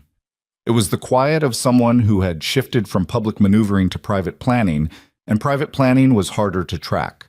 "He's going to try something before Harlan gets here," Aldous said on the evening before Evelyn was due to leave. He said it without drama, as plain observation. A man like that, watching what he's built start to go. He won't just wait for a judge. "What does he have left to try?" Evelyn asked. "The evidence itself," Aldous said. "If he can't recover it through legal means, he may try other means. And the witnesses." He looked at Rhett. "Decker needs more than a fence post." Rhett had arranged for Ben Kelsey to send 2 of his ranch hands to stay at Decker's property for the remainder of the week. Large, reliable men who had no particular connection to Victor and no reason to be intimidated by him. Decker had accepted this with the expression of a man who had already had his fence post moment and was grateful for reinforcement without being willing to say so directly. Mrs. Dodd had not been heard from since the morning the children left. The estate had closed around her again, its ordinary-looking surface restored, nothing visible from outside to suggest anything unusual was happening within. Evelyn thought about her every day, about the decision she'd made at the kitchen door, 7 words, and what it was costing her to continue existing inside that house while the world outside it shifted. She left for Butte on a cold, clear morning, tucked into the supply wagon beside a taciturn man named Wade, who asked her 0 questions about her destination or purpose, and spent most of the 2-day journey either driving in silence or sleeping at the way stations with the reliable unconsciousness of someone who had learned to sleep whenever sleep was available. The vial was in her satchel, wrapped in 2 layers of cloth and nested in a tin box she'd borrowed from Nora's kitchen. She kept the satchel on her lap for the entire journey. The assay office in Butte was a plain building run by a man named Greaves, who had the distracted, slightly ink-stained quality of someone who spent most of his time in the company of chemical compounds rather than people. He received her with the mild, professional attention of someone accustomed to unusual requests from the mining territory. She told him she needed the residue in the vial analyzed and identified, and she told him why she needed it quickly. He looked at her. He looked at the vial. He looked at her again. "This is for a court proceeding," he said. "Not a question." "Yes." He held the vial up to the light in the window, which was what Rhett had done when he'd first seen it, and Evelyn found herself thinking that this was what evidence looked like in the hands of people doing their jobs. Not dramatic, not certain, just a careful, serious act of looking. "I can have it analyzed by morning," Greaves said, "and I can put my findings in writing on official assay office letterhead, which carries evidentiary weight in territorial proceedings." "That's exactly what I need," she said. "If what you're describing is in this vial," he said carefully, "you understand that my findings are what they are. I don't adjust results." "I know," she said. "I'm counting on that." He worked through the night. She slept at the boarding house across the street, or tried to. She mostly lay in the dark going over the sequence of what came next, looking for the places where it could fail, trying to think past them. There were more of those places than she liked. A judge could be swayed by the blizzard of legal paper Croft had generated. A witness could back down under renewed pressure. The commissioner could file some procedural objection that delayed the proceedings long enough for Victor's lawyers to find another angle. She thought about Clara, who had done all of this alone, who had had no Rhett Callahan, no Aldous Crane, no Mrs. Aldridge with 15 years of standing in a community behind her. Clara had been alone in that house with a journal and a false-backed cabinet and a vial of tea she'd stopped drinking, trying to build a case with no tools and no allies and no way out. "Let whoever finds this know that I didn't get sick. I was made sick." Greaves handed her the written findings at 7 in the morning. Evelyn read the document standing in his office doorway, the cold coming in from the street behind her. The language was technical, precise, the language of a man who worked with chemical compounds and understood their properties, and it said in terms that required no interpretation. The residue in the vial was consistent with a specific arsenic compound, chronic exposure to which would produce symptoms including nausea, fatigue, and respiratory distress, with a slow progression that would present clinically as a respiratory fever. She folded the document and put it in her coat next to the journal and the chemist's letter and Clara's handkerchief. She was back in Blackstone Ridge by the following evening, one day before Judge Harlan was due to arrive. She knew something had happened before Wade had stopped the wagon, because the quality of the main street was wrong. There were more people than usual for the early evening. Not a crowd, but a gathering, the kind that forms when something has occurred and people have come out to understand what it is. Rhett met her at the livery with the expression of a man managing multiple pieces of a difficult situation and had one more to add. "Mrs. Dodd," he said. "She came to the sheriff's office this afternoon." Evelyn went still. "Is she all right?" Yes. She's here." He moved, and she understood she was meant to follow. Victor tried to dismiss her this morning. He told her she was no longer needed, which is the kind of dismissal that comes with the understanding that she should leave quietly and quickly and not speak to anyone on her way out. He looked at Evelyn briefly as they walked. She didn't.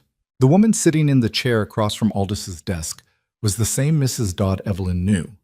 The same gray dress, the same practiced composure, and also different in the specific way that a person looks different when they have made a decision that has cost them something and are still standing upright. She looked older somehow, and also less guarded, as though the guard had been the expensive part and she'd decided she could no longer afford it. She looked at Evelyn when she came in, and something in her expression relaxed by a fraction. "You came back," she said. "I said I would," Evelyn said. "Yes." Mrs. Dodd looked at her hands, folded in her lap. He found that the room had been accessed. He didn't say it outright. He never says things outright. That's not how he operates. But his manner changed 3 days ago, became careful in a different way than usual. And this morning he called me in and told me my services were no longer required and that I should be packed and gone before noon. She paused. He gave me a month's wages in cash, which told me he wanted me gone quickly enough that it was worth paying for. He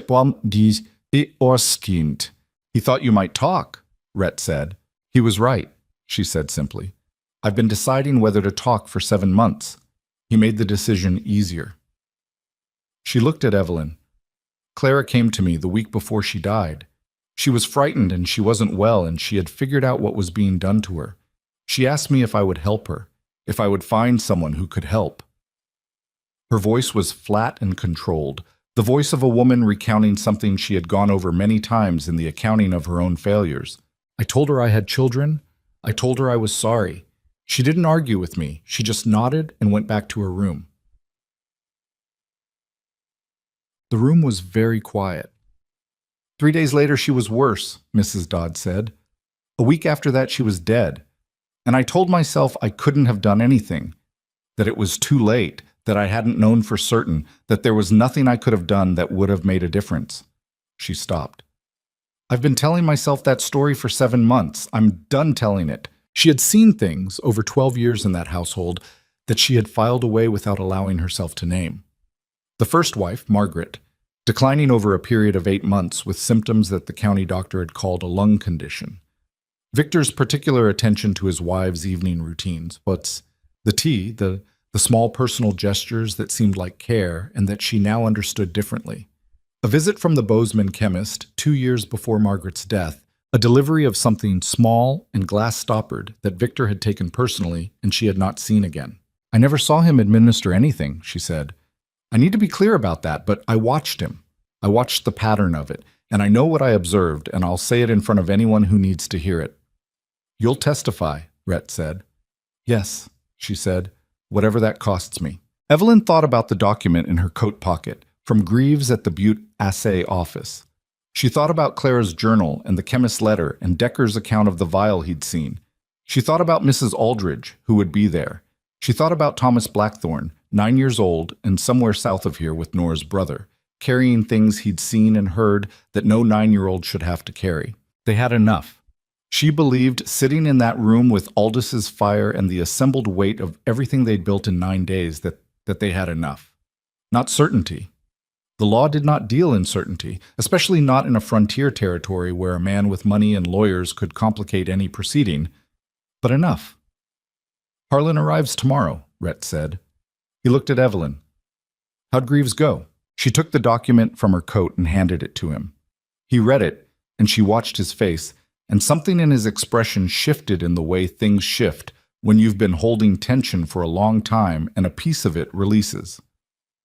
Arsenic compound, he said. Consistent with what would produce Clara's symptoms, she said. He put it in writing on official letterhead. Rhett set the document on Aldis's desk, next to the chemist's letter, next to the journal, next to the written account Decker had provided. He looked at the assembled evidence for a moment, the physical shape of 9 days of work, of everything that Clara had tried to build before she ran out of time.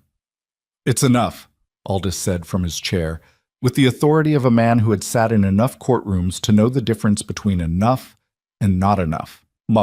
Judge Harlan arrived at noon the following day, on horseback with 2 men from the territory attorney's office, and he came directly to the sheriff's office without stopping at the saloon or the mercantile or any of the places where Croft and Alderman had spent 9 days building architecture. He was a tall man, gray-haired, with the particular look of someone who had been making difficult decisions for long enough that difficulty had become a kind of climate they simply lived in rather than weather they experienced. He shook hands with Rhett and with Aldis, and he looked at the assembled documents on the desk, and he looked at Evelyn with the assessing attention of someone who needed to understand what kind of person he was dealing with before he made any decisions. Miss Hartwell, he said, you've had a complicated few weeks. Yes, she said. You came to this territory to marry a man your family arranged for you. Yes. And instead you ended up building a criminal case against him. My sister built most of it, Evelyn said. I finished it. Harlan was quiet for a moment. He looked at the journal, which was open to Clara's last entry. He read those 3 words. He found it. And she watched his face and saw the moment they landed. I've received Croft and Alderman's filings, he said. I've read them. I've also read everything Deputy Callahan sent to Helena. He looked at Rhett. You said the vial has been analyzed. By the assay office in Butte, Rhett said. The written findings are there. Harlan picked up Greaves's document and read it carefully, the way he read everything, thoroughly, without rushing, giving it the attention that a document saying what this one said deserved. He set it down. He looked at the window. He looked back at Rhett. The proceedings will begin tomorrow morning, he said. I'll hear the filings from both sides first, and then I'll hear testimony. He paused. I want you to understand, Miss Hartwell. The proceedings are formal. What happens in that room is what the evidence supports. Nothing more. I understand, she said. Whatever you hoped for coming into this territory, I hoped to find out what happened to my sister, she said. That's all I hoped for. He looked at her for a moment, and whatever he saw in her face seemed to satisfy something. He gave a brief nod and turned back to Rhett, and they began discussing the procedural details, and Evelyn sat with her hands folded in her lap and thought about tomorrow. Victor Blackthorne had been untouchable in Blackstone Ridge for a decade. He had money and lawyers and a commissioner and a county doctor and years of cultivated influence in every direction. He had 2 wives in the ground and a town that had learned to be careful around him, and a story he'd been telling about Evelyn since the moment she left his estate. But he did not have the chemist's letter, which named him. He did not have the vial, which held what it held.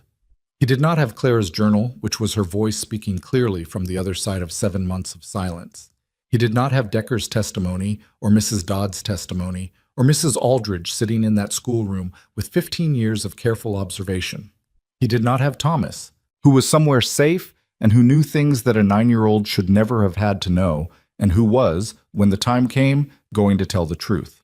And he did not have, Evelyn understood with a clarity that settled over her like the first cold air after a long time indoors, the thing he had counted on from the beginning, the silence of a woman who had come a long way and had no one on the outside looking for her. She was here. She had been looking from the first moment. And tomorrow, in a formal proceeding in front of a territorial judge, the town of Blackstone Ridge was finally going to have to decide what it had actually witnessed all these years and what it was going to do about it. She pressed her hand flat against her coat pocket, where the handkerchief with its small embroidered C had been since the first night. I'm still here, she said to Clara silently, the way she'd been saying it every day for 9 days. I'm still here. One more day. The morning of the proceeding arrived gray and cold, the kind of February sky that sits low over mountain country and doesn't move all day. Evelyn was awake before the light came, sitting at the small desk in Nora's spare room with the documents laid out in front of her. The journal, the chemist's letter, Greaves's findings from Butte. Not reading them, because she had read them enough times that the words were already part of her, but simply looking at them. The physical fact of them, the weight of what they represented. She had been in Blackstone Ridge for 26 days. It felt simultaneously like a very long time and not long at all.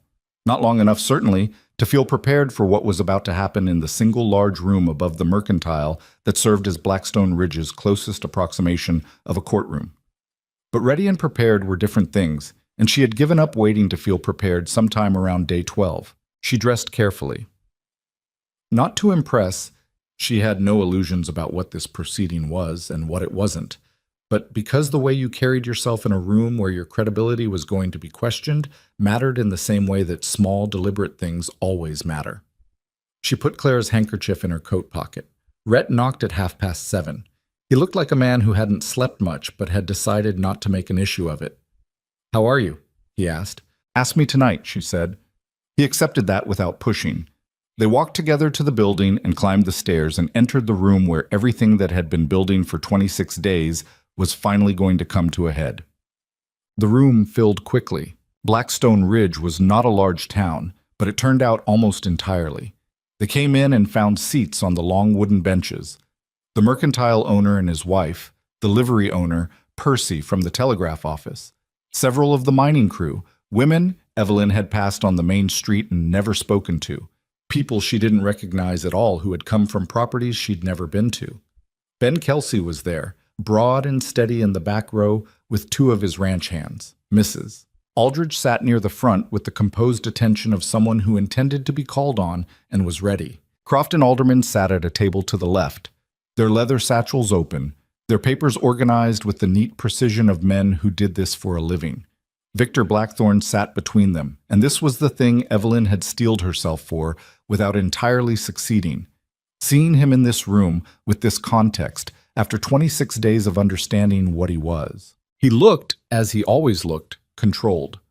The silver at his temples and the good coat and the practiced ease of movement. But something had changed in the past 10 days, something around the eyes that you'd miss if you didn't know him, which most people in this room didn't.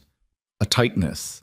The specific expression of a man who has spent years in a room where he controlled everything and is now sitting in one where he doesn't, and is working very hard not to show how much that costs him. He looked at Evelyn when she came in. She looked back. She held it for a moment, then looked away first, not because she was backing down, but because she was done giving him her attention without getting something useful from it. Judge Harlan called the room to order at 8 o'clock exactly. Croft went first, because Harlan gave both sides opening statements and Croft had filed more paperwork and appeared to believe that paperwork was its own form of momentum. He was a composed, professional speaker who said a great deal in careful language that amounted, stripped of its surface, to 3 arguments. That Evelyn Hartwell had removed property from a private residence without authorization, that the evidence being presented had been obtained through irregular means and should be considered accordingly, and that Victor Blackthorne was a man of demonstrated standing in this community who had done nothing more than grieve his wife and attempt to provide for his household. He said all of this without raising his voice or making any statement that could be technically characterized as a lie, which was, Evelyn had come to understand the specific skill that made men like Croft expensive. Rhett presented the response with the same directness he brought to everything. No performance, no elevated language, just the facts in the order that made them most comprehensible. The vial obtained from the private study, the chemist's letter naming Victor Blackthorne, and the compound ordered. Greaves's findings from Butte, which Harlan had already read, but which Rhett walked through carefully for the room. Clara's journal, which he did not read aloud in full but quoted from specifically, the passages that mattered, in Clara's own words. When he read the last entry, 3 words, he found it. The room was very quiet. Victor Blackthorne's expression did not change, but Croft touched his arm once, briefly, which told Evelyn that Victor's control was costing more than it appeared. Decker testified first. He sat in the chair that had been placed facing the room, and he told what he'd seen in the kitchen, the vial, the drops measured into the cup, the certainty he'd talked himself out of for 7 months. He was not a polished witness. He said, more than was ideal, and he had to backtrack once to correct a detail about the timing, and his hands on his knees were not entirely still. But he was telling the truth, and it came across the way truth does when a person has been carrying it long enough that they're relieved to put it down, with a weight to it that performance doesn't have. Croft cross-examined him with the practiced skill of someone who knew exactly which loose threads to pull. The distance from which Decker had observed, the lighting in the kitchen at that hour, whether Decker had any personal grievance against Victor Blackthorne that might color his account. Decker answered each question with the stubborn patience of a man who had made up his mind and wasn't going to be argued out of it. "You didn't report this at the time," Croft said. "No," Decker said. "Why not?" Decker looked at him. "Because I was afraid," he said. "Same reason most people in this town haven't said anything for 10 years. That man," he did not gesture, did not raise his voice, "owns the water rights for 3 properties on this side of the valley, and he has lawyers in 3 counties and a commissioner who hunts with him. I was afraid. I'm not proud of it. But I'm saying it now." The room made a sound, chassesson, not a murmur, not a gasp, something quieter than those, the sound of recognition. Mrs. Dodd testified next. She sat with her hands folded and her back straight, and she said what she'd seen in 12 years, carefully and completely, without embellishment and without softening. She described Margaret's decline. She described Victor's particular attention to the evening tea routine with both wives. She described Clara coming to her a week before she died, frightened and sick, asking for help. And she described what she'd said in response. And she said it the same way she'd said it to Evelyn in Aldous' kitchen, plainly, without excusing herself. "I told her I couldn't help her," she said. "That was wrong. I have to live with it." She paused. "I can't undo it. I can tell what I know now, and I can do that, so I'm doing it." The room was very still. Croft was more careful with Mrs. Dodd than he'd been with Decker. He understood she was a more damaging witness, and he approached her with the specific caution of someone diffusing something they're not certain about. He questioned the reliability of 12-year-old observations. He questioned whether declining health could have various explanations. He was not rude. He was relentlessly professionally skeptical. Mrs. Dodd answered every question with the same even voice. She did not become uncertain. She had arrived at this moment after 7 months of deciding, and there was nothing left in her to be shaken by a man with a leather satchel. Mrs. Aldridge testified to Thomas's changed behavior in the schoolroom, the flinching, the particular silence when certain subjects arose, the timeline of when it began. She testified to Clara visiting her 4 months before her death, frightened and roundabout, and what she'd said in response, and what she wished she'd said. She was precise and credible and had the quiet authority of 15 years in a community behind every word. Then Harlan asked Evelyn whether she wished to speak. She had thought about this carefully. She was not a neutral witness. She was Clara's sister. She was the woman who had taken the journal and the chemist's letter from the estate. She was the person around whom Victor's narrative of instability had been constructed. Croft would use every one of those facts. She knew it going in. She sat down in the chair facing the room and she looked at the people on the benches. At Mrs. Aldridge, at Decker, at Ben Kelsey in the back row, at Percy from the telegraph office, at all the people who had spent years in this town learning to be careful and were now sitting in a room deciding whether to stop. And she said what she knew. She said it simply. She didn't perform emotion because she didn't need to. The facts, told plainly, were their own kind of weight. She talked about the lock on the outside of her bedroom door. She talked about the dinner where Clara's name was not mentioned. She talked about finding the handkerchief in the desk drawer and knowing, with the certainty of someone who had known another person their whole life, that Clara had been in that room. She talked about the journal and what was in it, and she read the last entry herself, aloud, in her own voice. He found it, because she thought it mattered that Clara's words came from someone who loved her rather than from a legal proceeding. She talked about the tea she'd been drinking before she understood what it was. She said, "My sister came to this town in good faith. She was 26 years old, and she came because her family arranged for her to come, and she tried to do what she'd been sent to do, and when she understood what was happening to her, she tried to stop it. She tried to find proof. She tried to protect 2 children who were not even her own. She did all of this alone without a single person who could help her, and she ran out of time." She paused. "I came here because my family sent me, same as Clara. I stayed because what happened to her was wrong, and because someone needed to say so in a room where it would count." Croft cross-examined her for 25 minutes. He was thorough, and he was skilled, and he landed some points. The irregular manner in which the evidence had been obtained, her relationship to the situation, the fact that she had no legal authority to remove anything from the estate. She answered each question honestly, including the ones that were uncomfortable, because she had decided before she sat down that the only way through this was the truth told completely, even the parts of it that worked against her. When he asked whether she believed she had been objective in her assessment of Victor Blackthorne, given her personal circumstances, she said, "No. I believe from early on that he had killed my sister.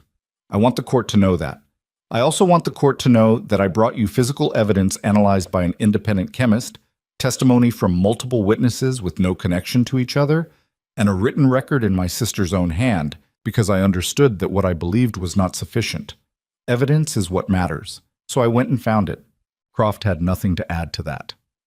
Victor Blackthorne's lawyers put him on the stand, which was a strategic decision that told Evelyn they were worried. A confident defense doesn't need its client to speak. A defense that puts its client in front of a judge is a defense that has calculated that the client, performed correctly, is more persuasive than the alternative. Victor performed well. He was measured and sorrowful and articulate, and he told the story he'd been telling for weeks. Clara's declining health, his concern, his grief, his bewilderment at finding himself accused by a woman who had arrived in his household in distress and constructed a narrative from her own pain. He was convincing. She could see it landing on some faces in the room, the slight softening, the moment of doubt. But Rhett had been given the opportunity to cross-examine, and Rhett had spent 26 days preparing for exactly this conversation. He asked Victor about the chemist's letter. Victor said the compound had been ordered for industrial use at the mine. Rhett asked which mine, and which specific application, and which foreman had requested it. Victor's answers became less specific by degrees, the way answers do when they're being constructed rather than recalled. Rhett asked about the Butte Assay Office's findings. Victor said the vial had been taken from his private property without authorization, and he questioned the chain of custody. Red acknowledged this calmly and then pointed out that the findings were consistent with the compound named in the letter addressed to Victor Blackthorne personally, and asked whether Victor could explain that consistency.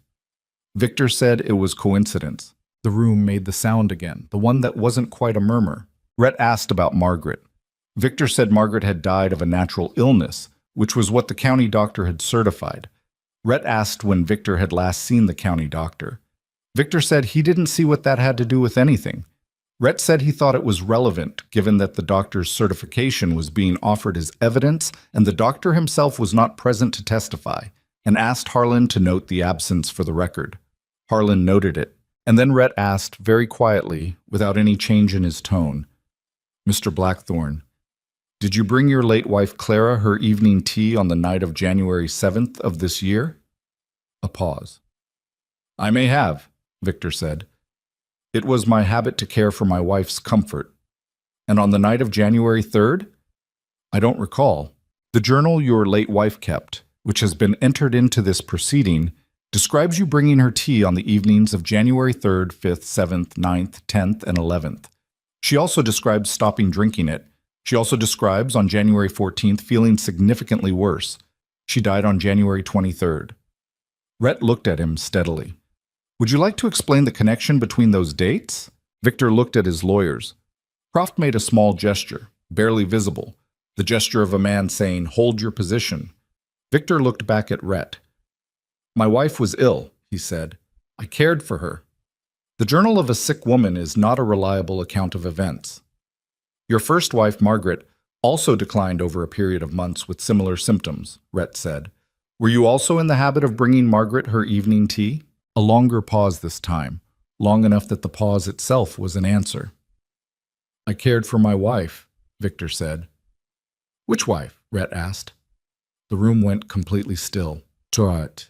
Harlan deliberated for 4 hours, which was not unusual for a proceeding of this complexity, and which Evelyn spent mostly in Aldous' kitchen, sitting with Nora and Mrs. Dodd and saying very little. There was nothing left to say. Everything that could be done had been done. The rest was Harlan's. She thought about the nature of waiting, about how it was always the worst part, not because the outcome was uncertain, though it was, but because waiting required you to stop doing anything and simply exist in the space between what you'd built and what would happen to it. She had been moving for 26 days. Stopping felt almost physical, like putting down something very heavy. Nora made coffee. Mrs. Dodd held her cup in both hands and looked at the table. Aldous dozed in his armchair, or appeared to, though Evelyn suspected he was not actually asleep. Rhett came in after 2 hours, sat down, and did not speak for a long time. "Whatever happens," he said finally, not looking at anyone in particular, "what you built in there, that doesn't disappear regardless of the outcome. The town saw it, they heard it. That's not nothing." "No," Evelyn agreed. "It's not nothing." He looked at her then, and there was something in his face that had nothing to do with the proceeding, something quieter and more complicated that had been building for 26 days in the specific way that things build when people go through something difficult together and come out the other side changed by the going through. She didn't know yet what to do with it. She thought she probably didn't need to know today. The word came at 4:30. Harlan's verdict was not dramatic in its delivery. He read it from his notes in the measured language of a territorial court, and what it said was this: that the evidence presented constituted sufficient grounds for formal criminal charges against Victor Blackthorne on 2 counts of murder in the first degree, 1 count pertaining to Clara Hartwell Blackthorne and 1 pertaining to Margaret Elise Blackthorne, that he would be held pending transfer to the territorial prison facility in Helena to await trial, that the motion for return of property was denied. Victor Blackthorne, upon hearing this, said nothing. He sat very still for a moment, the practiced stillness of a man managing something that threatened to be unmanageable. And then he stood when the territorial men came for him, and he allowed himself to be led from the room, and he did not look at Evelyn. She did not look away. The room let out a collective breath that it had been holding for varying lengths of time. Some people for the past hour, some for considerably longer. She heard several people crying, which she had not expected, and which undid something in her chest that she hadn't known was still held tight. Ben Kelsey, in the back row, exhaled, and stared at the ceiling. Mrs. Aldridge sat with her hands pressed flat on her knees and her eyes closed. Rhett beside Evelyn said nothing. He looked at the space where Victor had been, and then he looked at her, and she looked back. And they sat in the quiet aftermath of something that had required everything they had and let it be quiet for a moment. The weeks that followed were administrative in the way that aftermath always is. Unglamorous, slow, full of paperwork and decisions and logistical problems that didn't have the urgency of crisis to make them feel important. The mining operation passed into receivership pending legal resolution. The county commissioner resigned under pressure, which was the most efficient way for the situation to resolve itself and also the most cowardly. But Evelyn had run out of appetite for fighting every battle simultaneously. The county doctor quietly declined to renew his practice in Blackstone Ridge, which told its own story without requiring anyone to name it. Nora's brother Cal brought Thomas and Lily back 3 weeks after the verdict. Evelyn was at Aldis's house when the wagon came down the road, and she went out to meet it, and Lily came off the wagon the same way she'd said goodbye in the cold that morning. Directly, without hesitation, putting her arms around Evelyn's waist and holding on. Thomas climbed down after her. He had the expression of a child who had been somewhere safe and was returning to somewhere complicated and was trying to work out how to hold both things at once. He looked at the town around him, the main street, the buildings, the ridge, and the estate visible on the rise. And then he looked at Evelyn. "Is it over?" he asked. She thought about what to say. She thought about the honesty she'd owed him from the first morning in that hallway, when he'd been 9 years old with his back against the wall, and she'd decided to talk to him straight rather than down.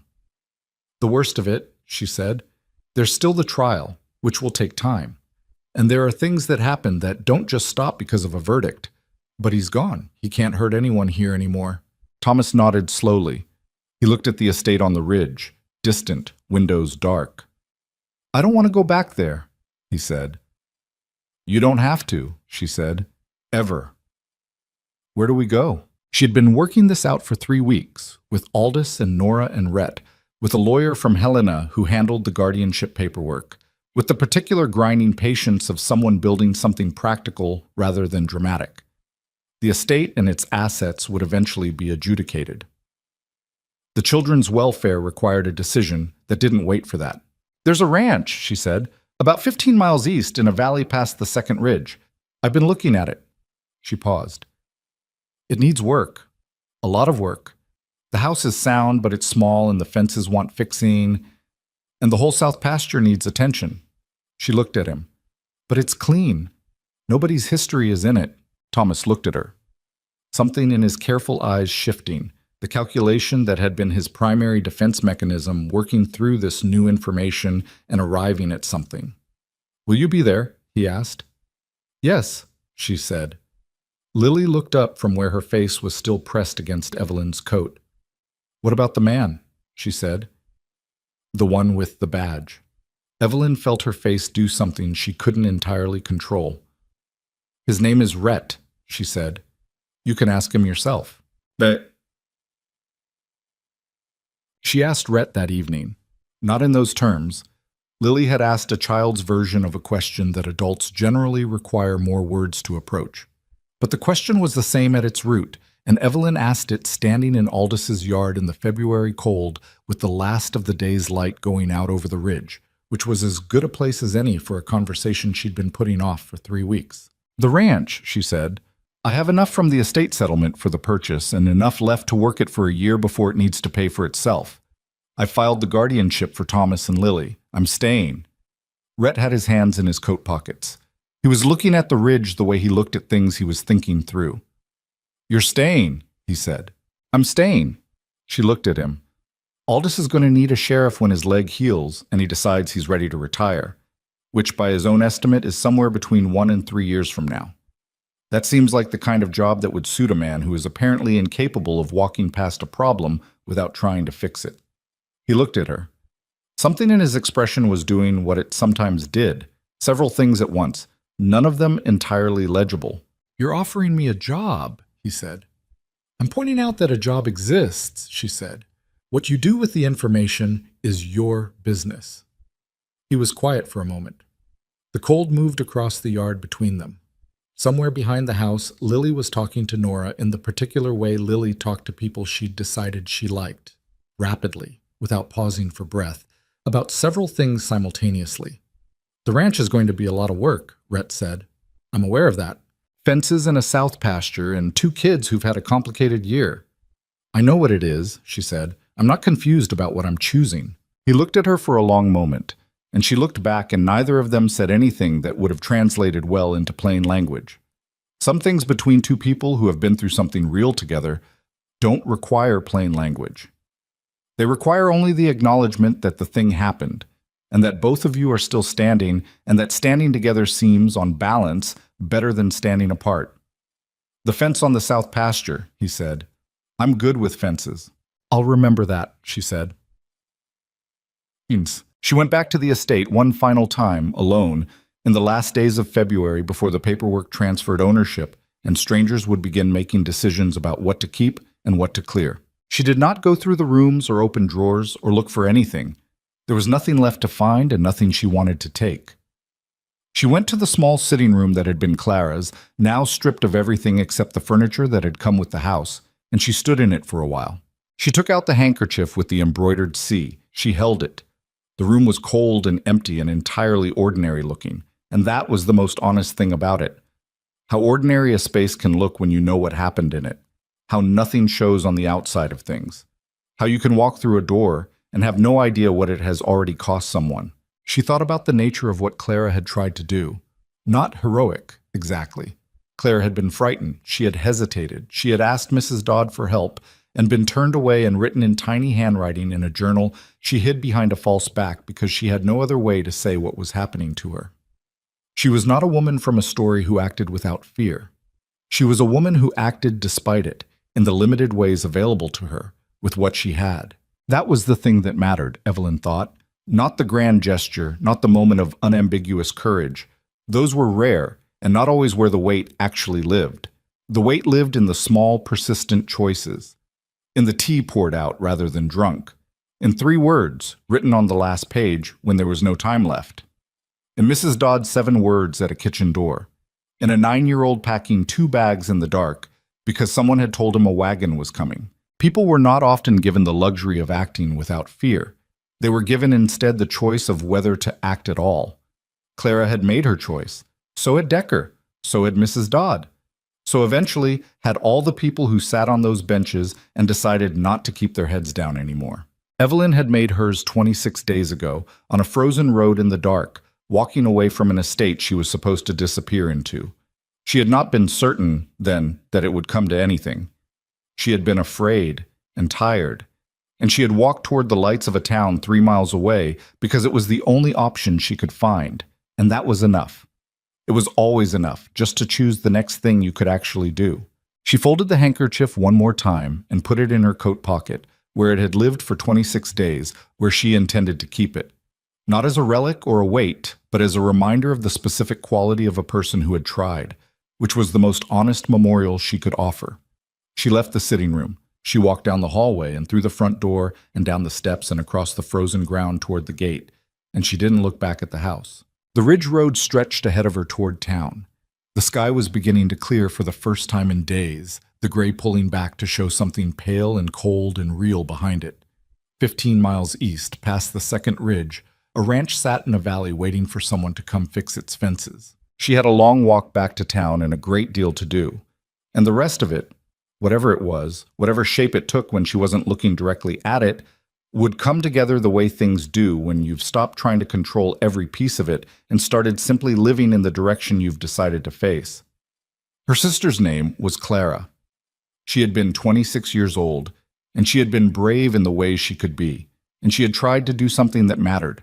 Someone had finished it for her. That was enough.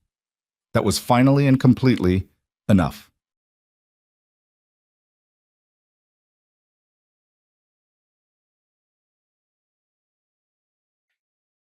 So, you know what? I just need I'm not going to have the wherewithal to say this. So, it's a traditional Mesoamerican dish made out of masa. It's a dough made out of like the the corn that's like almost like a powdery corn that's made into essentially like masa flour. And then you can add anything to them. Like one of the most popular ones is chicken, like shredded chicken with like a verde sauce. And then it's wrapped up in corn husks or banana leaves. The style that I'm getting is wrapped in corn husks. And it's a Mexican restaurant. But tamales are amazing. Hello, Amu. Welcome in. Hope you're doing well. But they're all across. They originating in Mexico and Guatemala as early as 8,000 to 5,000 BC. So they've been around for like many years, like millennia, type of thing. Many millennia. I don't even know if that's the right word. But they're freaking good. And I can share with chat. I don't know if you'll be around. It's honestly, so this place that I get it from, it's probably one of my favorites of all time. Homemade tamales are good, yes. And I would highly recommend getting, like, if you have a friend that you could get homemade tamales made for you, I would highly recommend, or making friends with someone who makes tamales. No, I started eating these. I don't even know when. I want to say it's like several years ago, but I found this place and they're local. They're so good. It comes with 2 tamales,